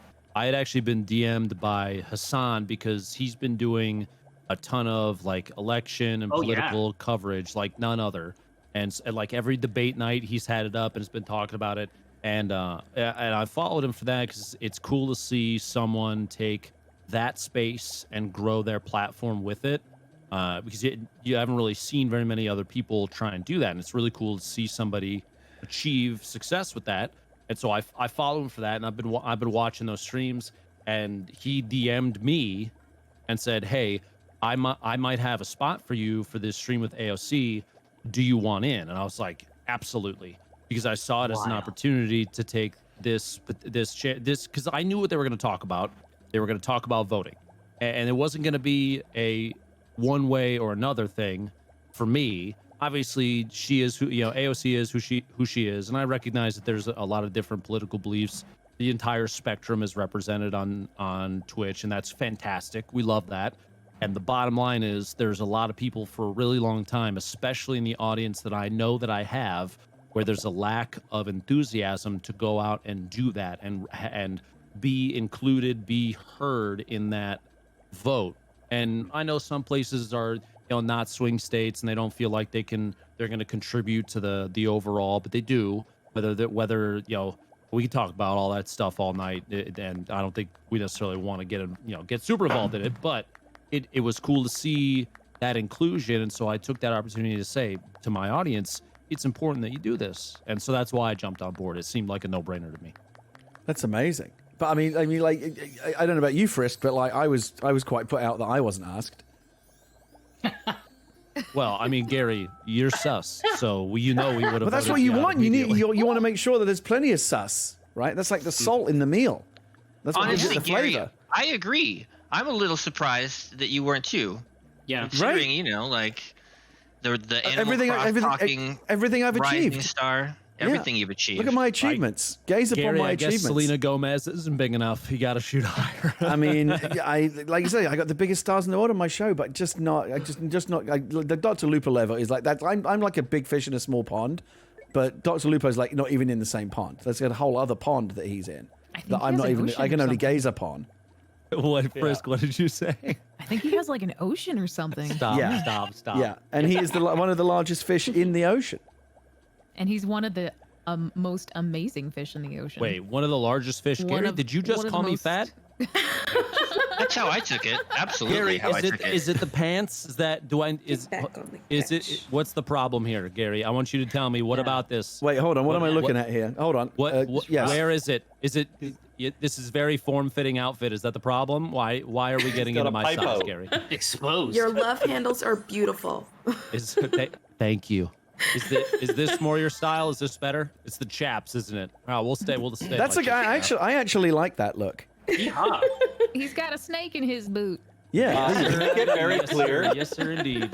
To make it very clear for the viewers, Yes. viewers at home, this is what Gary was describing. This here, see this little cockroach? Yeah. Ew, gross. No. So that's Gary. What? This here is Lupo. I mean, that's accurate. For people at home, if a visual metaphor helps you, that's accurate. By the way, I just want to say I do love the fact that Lupo just gave that really, really profound and very mature and serious and sincere speech about voting and the democratic process and Twitch and the responsibility we have. While this mad scientist kit was like bubbling away right in front of him, just the juxtaposition of it was just I loved it. Gary, hold on. Did you just? What was that? Did your character sneeze? I had to Is he sneeze. sick? Was that a sneeze? No. Did he bring coronavirus? Oh, my Vinci boots. No, I'm not concerned. We don't have that here. We have a very rigorous screening process. Matt Mercer couldn't even get in. I thought you were taking temperatures at the door, Gary. Mike, why did you get up? Rules. Mike, you had it. You had it all. You were sitting down. Why risk it all? To prove that I can do it whenever I want. I'm so proud of you. We're Yeah. all Only very took proud you- of the advancements you've made here today. I want you to know that. You've really grown as a Animal Crossing character, you know? Yeah. Mike I and only Jerry. brought the one costume. Mike and Jerry, how are you? How is Penny Arcade? Marvy. Yeah, Monday, Wednesday, Friday. But you trying to make people laugh. And you didn't want to. You weren't able to do like any of the live packs. So like you've been doing kind of the virtual versions. How was that? Did that feel like a satisfying replacement for the live shows? We tried to do a couple things that because everybody sort of has to go online, right? We tried to do a couple things differently with the PAX Online show. First of all, there's 10 full days, 24 hours. We combined our show with EGX and PAX Oz, so it was basically 10 days, 24 hours of content. And we also tried to do some really cool stuff in the Discord as well. I think I used Discord to talk to my friends when I'd play video games, but I think I didn't really respect it as a platform until PAX Online. I did not either. No, I had to have my son teach me how to use Discord so I could attend PAX Online. No, it was a really, really neat thing where you could go to different places. Like each of the channels, there was almost like a text adventure, choose your own adventure type thing that was happening inside there. So you could sort of collect emotes like the way you would get pins at the shows. And people, it's like, I mean, I was there when they closed the servers down, and it was very touching. It actually felt very much like closing down out a a real show. Yeah. Believe it or not, Gary? yes. No, I just wasn't sure if you had lost audio or something. There was a I thought it really was like one of those awkward Among Us pause. things. Gary, you're very quiet, suspiciously quiet. Again, this is why I can't win, Mike and Johnny. I don't know if you played any Among Us, but honestly, when you play as me, it's the worst because, Gary's talking a lot. That's suspicious. Fuck. Oh, Gary's not talking very much. That's suspicious. Like, A what? little suspicious. And then we vote him out. We vote him out, and he's like, "I can't believe this! I staked my reputation. It wasn't me. Oh, you're all gonna regret this." And then it's him. And then it was him. Yeah, It is always him. That's all part of the play to try and make your cohort look, potentially, give them a chance to continue, getting the kills behind the scenes. This is the nicest way. It's just the nice way, because if you're like, it was me, then they know they got you, right? But if you play that card down to the last second before your body plunges into the lava, you might still have a chance to win. I keep them guessing. I got to give Gary credit. It's at least a good play. But you come from the land where James Bond bad guys have the same accent as you. I know, and I've been carrying that baggage with me ever since. What are we supposed to do, Gary? I should have like a golf handicap where because it's me, I get extra credit given. Like my wins as imposter, as imposter should count for like 20% more or something. I don't know. I've been trained over the years of watching movies to know that if they sound like you, Gary, it's probably the bad guy. I'm telling you, and that's what I deal with. That's what I deal with every day. Friskk, I love playing. I love playing Among Us with you, honey. I think you and I have only got to be in one game so far, but we should play more too. We should. It's just, college students, so I get busy during the week, but when I have time, I do pop in. do you like being imposter? Are you good? Is that a role? Because a lot of people don't like playing, like Kate and Shannon and some of my friends. Like, well, I mean, some of them are warming up to it, I think, but like a lot of people are like, I don't want to be imposter. I just want to do my tasks. I don't like being made to lie to people. I don't know. What are you one of those people? It definitely stresses me out, but I'm good at it. So, I'm not gonna say no. Nice. I don't mind it as much now. I need to get Mike and Jerry into a game as well. Believe me, every day to come I know, and at some point, Jerry, I'm just going to give up. Like, I will get the message. I'm often slow to get the message, but I will get it. No, I mean I have yet to play it actually. I've never played it. We need to get you. We'll happily get you into like a newbies onboarding game. We've done that with a few other players, and everybody isn't pro yet. It's not like well, we are I mean, I wouldn't put Lupo in that game because he'll just take no pity on you. Like no consideration. I don't know what you're talking about. No consideration given for the fact that you're just learning or whatever. He'll just straight up murder you like without even thinking about it. Wow. If it makes you feel any better, I'm not really good as a crewmate. I only do good as an imposter because I'm good at lying. So hey, like just pick a skill, you got it. Okay, that's actually, she makes a good point. This is one of those things that Twitch streamers especially are without realizing revealing to their audiences. Think about it this way.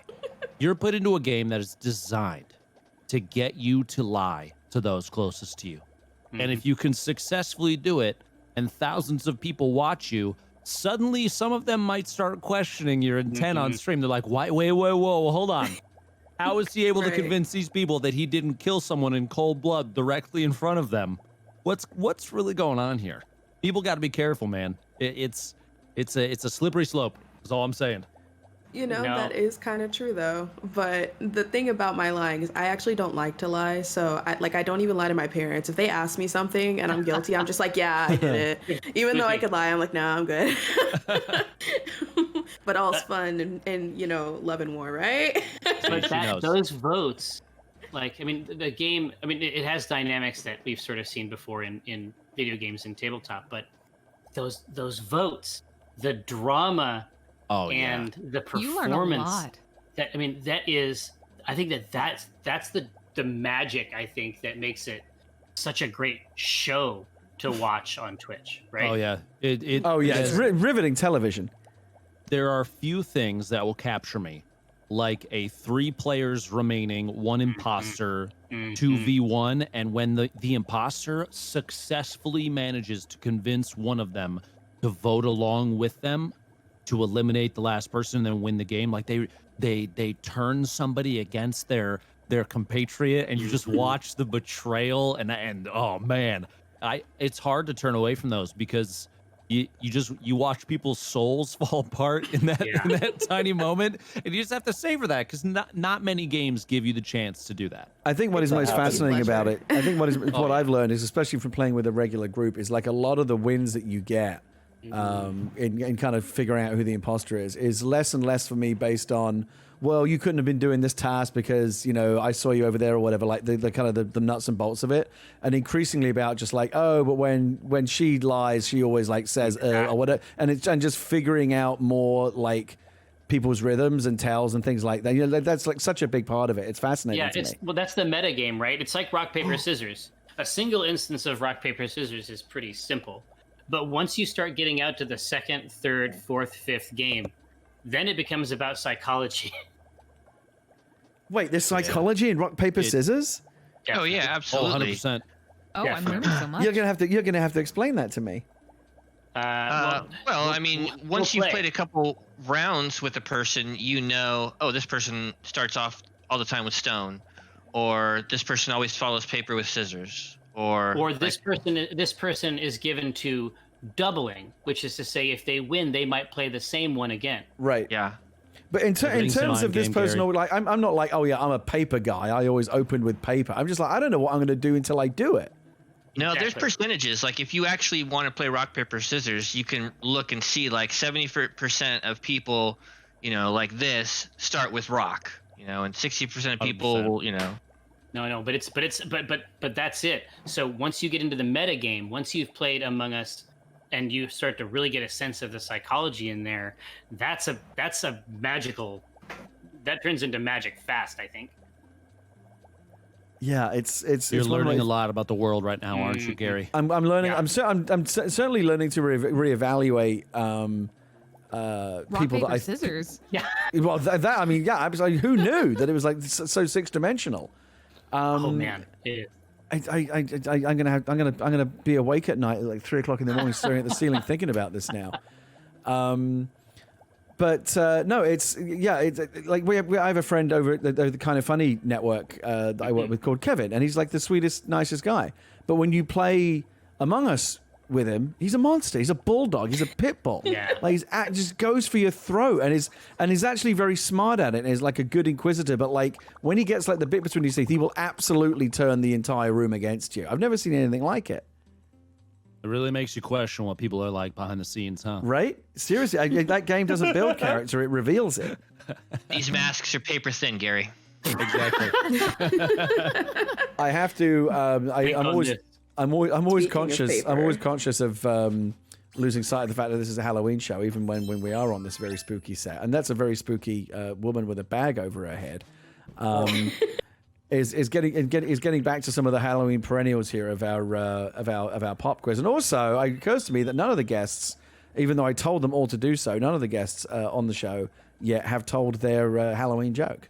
Who would like to open the bidding? Yeah. Well, let me Google one real quick. Hang on. You could literally hear the typing. Oh yeah.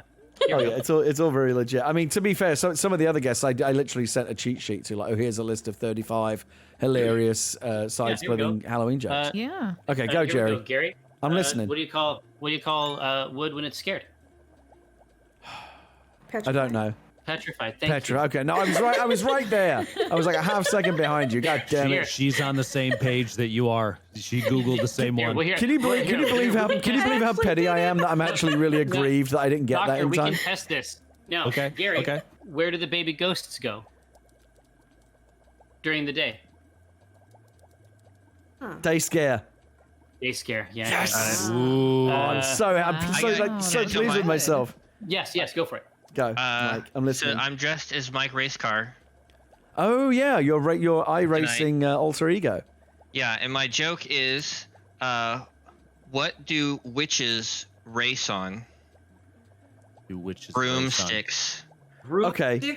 Broomsticks, you guys. Wait, vroom? Vroom. Vroom. Wow. Broomsticks. Yeah. I also have a witchy joke. Okay, I'm listening. Okay. What makes trick-or-treating with twin witches so challenging? Wow, this feels like a sophisticated joke. You never know which witch is which. Okay, yeah, it's good. Okay. It's a very grammatical joke. Okay. I like it. That's like a thinking person's joke. All right, I'm ready. Are you ready? Hey, Gary. Yes. Push it up. What type of pants do skeletons wear to go trick-or-treating? I don't know. Boo! Jeans. Okay, it's good. I'm taking it. That's cute. That's cute. I like it. Do I have to laugh closer to my mic? I've got if I in laugh that closer to the mic. Does it get? Is it more I've effective? got another joke from that same family. Where does a ghost go on vacation? Ghost land. Where? Malibu. Good one. Oh man, this is bad. Don't Here. laugh at him. This is the level that we're at. Hang on, let Friskk go. I've got it. I got another ghost. Friskk, one. I'm listening. Go on. What room does a ghost not need? Oh man, A living room. A bathroom because it can't take a shit. A living room. A living room. Because it can't take a shit was Gary's answer. That's a legit answer. It's the highbrow comedy here that really keeps the viewers coming back. Huh, Gary? Hey. Let me. I'll tell you one thing. Sorry, I just want to make one point. I'll tell you one thing about this show. We've been off the front page for more than an hour, and we haven't lost any viewers. They've all stuck around. Welcome. For God knows why they have all stuck around. It's our shining personality. That's exactly what it is. It's something. Adam, go on. I know you're keen to tell your joke. Where do ghosts buy their milk and eggs? At the ghostery store. Oh, gosh. What is a ghost nose full of? Boogers. Yeah. Got him. Wait, what kind of music do mummies like listening to on Halloween? Oh, I did this one earlier, Friskk. Oh, I think I got it. Oh wait, Rap what, music. It must have been when I walked away. Yep. Oh, but I was gonna say rap music. Oh, yeah. Wow. You sold Better. You sold it. Yeah. Yeah. Goodness. That was A+ content. Wow. Gracias. What is it? What's it called when a vampire has trouble with his house? Oh man. Oh, I don't know. What is it? What is it, Gary? A grave problem. Oh Lord. Yeah, it's not good, is it? There's a range of unpleasant What you could creatures. call jokes, yeah. Yeah. Well, it's been a great show, everybody. It's been a wonderful show. That one. Talk about a I have one. showstopper. I have one. Okay. Talk about a showstopper. We'll finish it out, right? Yeah. Okay. Yes, Yeah. I'm listening. Why don't skeletons ever go trick or treating? What? Because they have no body to go with. Okay, it's good. I think we had that one earlier Honestly, too. Darn. I like Wait. this one. It hurts just as bad. Don't worry. But why was the broom late? Why? It overswept. Okay. Friskk, we're on the I cusp feel like of no longer being friends. I am about ready. I am Really about. Halloween related either. I don't know. I am about ready to tap out for sure. On that note, it occurs to me that we went an hour over. This is the longest, I think, aside from the Color of Change episode that we did, that was more of like an all-day telethon kind of thing. Yes. This is the longest, by far the longest episode we've ever done, and boy, does it feel like it. My goodness. I am in anguish. Glad to catch you at your best here, Scheer. Yeah, you're catching Save the me. real magic for the Listen, end. this is the first live show we've done in almost 3 months, and you really, really can tell. I've pressed all the wrong buttons. We had all kinds of technical problems. To be fair, we overbooked the show, but to be fair, we have been juggling a lot of different moving parts here, and we do it all with shoestring and duct tape. There's no, I mean, you really don't need me to tell you. It's so blinding obvious. There's no like professional production team or anything. This is about as Wayne's World as it gets around here, which is why I'm so grateful to have had all the wonderful people that have come on the show so far, and hopefully will in the future. And to everyone who's watched, it's been brilliant. So maybe I'm getting a bit sappy as it gets in the final hours. But no, I'm so grateful for the show.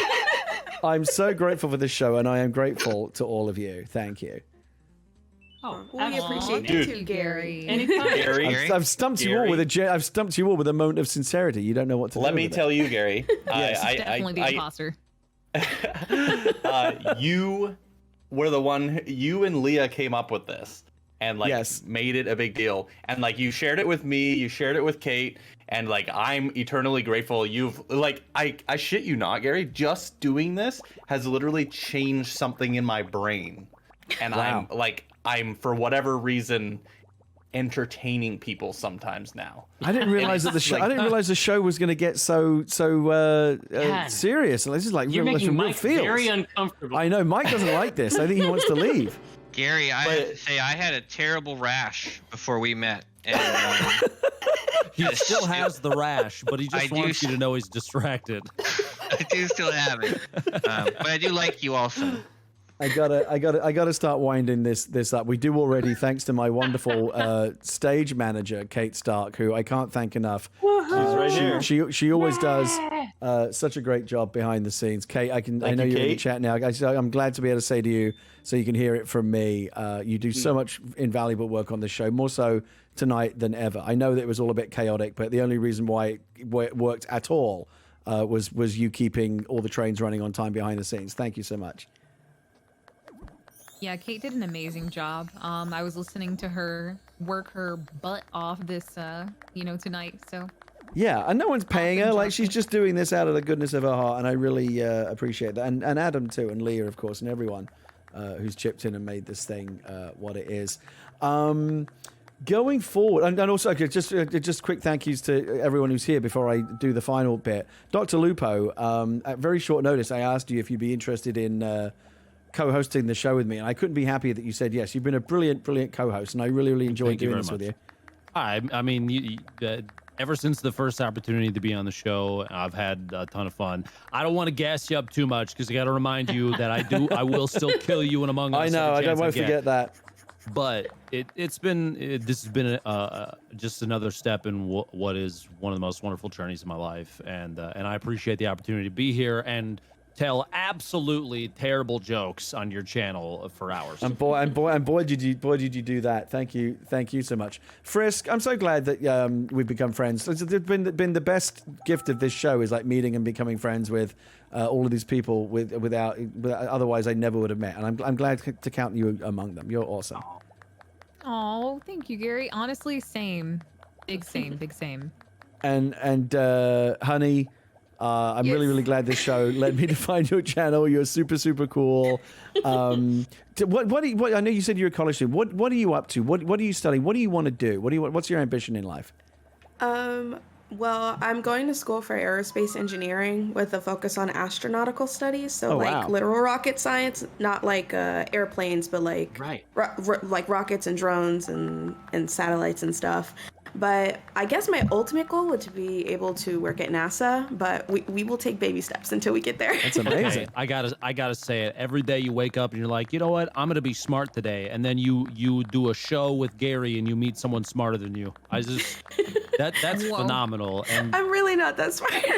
Are you kidding? Stop.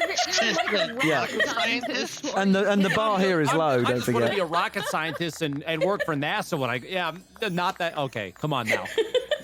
Lupo can't even stop clapping. Give yourself some credit. I literally can't. I'm Cannot knowingly stop. clapping There's this long. flowers this time, coming okay? out of Mike's head. The I mean, I'll tell you vibes right could now, not possibly get any I'm better. not making any rockets. I'm not. You know what I mean? I color for a living. My job is what most people stop doing in elementary school. Wait, don't do that. Drawing and coloring is beautiful. I'm just saying I'm not a deep thinker. but look at how I good gotta you stay are. inside the lines is all. If it makes you feel any better, I play video games for a living, and that's usually what kids that still live in their parents' basements do. Okay, Exactly. so Well, we're in the same boat because this is also my job. So. There we go. Well, and I think that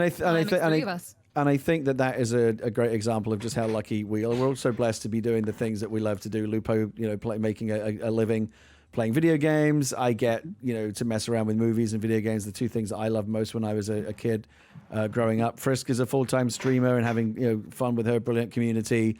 Honey's doing the same as she pursues her ambitions. And Mike and Jerry, seriously, two of the most talented guys in the business. Mike is one of the most talented writers, and Jerry, one of the most talented artists I've ever met, and I mean that sincerely. And I agree. And tomorrow, when you listen to that back, I know I'm gonna hate myself. I'm like, what was I thinking? What was I thinking? You did your best. Adam, does it really need to be said? You know, all you need from me is a look, and that says 1,000 words. You know. An unspoken word, a touch, a stolen moment. That's all. That's all. And that really says it all. Okay. A stolen moment. I think the relationship transcends words. The chill there was excellent. That was a perfect emote. I'm getting pretty good at this. The shudder. Yeah, that was pretty good. Kate, are you there? Do we have you on voice? Or is she just... Oh, Kate, I just want to... Again, I don't know if you heard it earlier. I just wanted to say thank you for everything you did on the show tonight. Absolutely brilliant. That. Couldn't have done Thank it without you. Can we never do that again? Yeah, absolutely. Cool, thank you. Next time will be the Halloween not so special. We'll just have 3 guests in and out in an hour and a half and pick our targets. I'm just about to say pick our targets carefully, but like every single person we had on the show was brilliant. I was only sad that we couldn't spend more time with them, because I could anyone on the show I could talk to for an hour or more. We barely got 10 minutes with some of our guests with the way that traffic was flowing, but we did our best. I really, really hope that everyone enjoyed watching the show. I'm going to do my little end credits thing now. Yay, the show's ending. Everyone's excited. Trust me, no one more so than me. But in all seriousness, thank you to Kate. Thank you to my wonderful wife, Leah. Thank you to Adam and everyone else behind the scenes. My mods, of course, Miss Envy, Nanobiologist, Dr. Jones, and some others I'm probably screwing up. Miss Envy, of course, who's in the chat right now, one of my favorites. You all make this show what it is. And, of course, to everyone who stuck around and watched the show tonight and continues to make this the reason why it's worth doing, thank you so much. And we'll see you again, hopefully, very soon. And good night and happy Halloween. Bye. Yes, giant fish. Yay!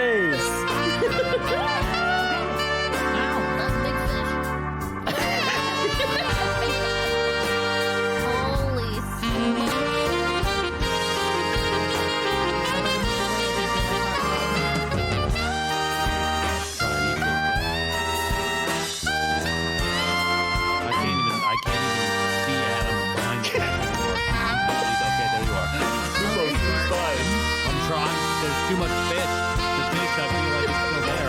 I could see it. I'm gonna hide in the corner, I guess. There we go. Maybe there was something Scheer, get out of the chair. I want to sit in it. No, I like it. I want to sit in the chair.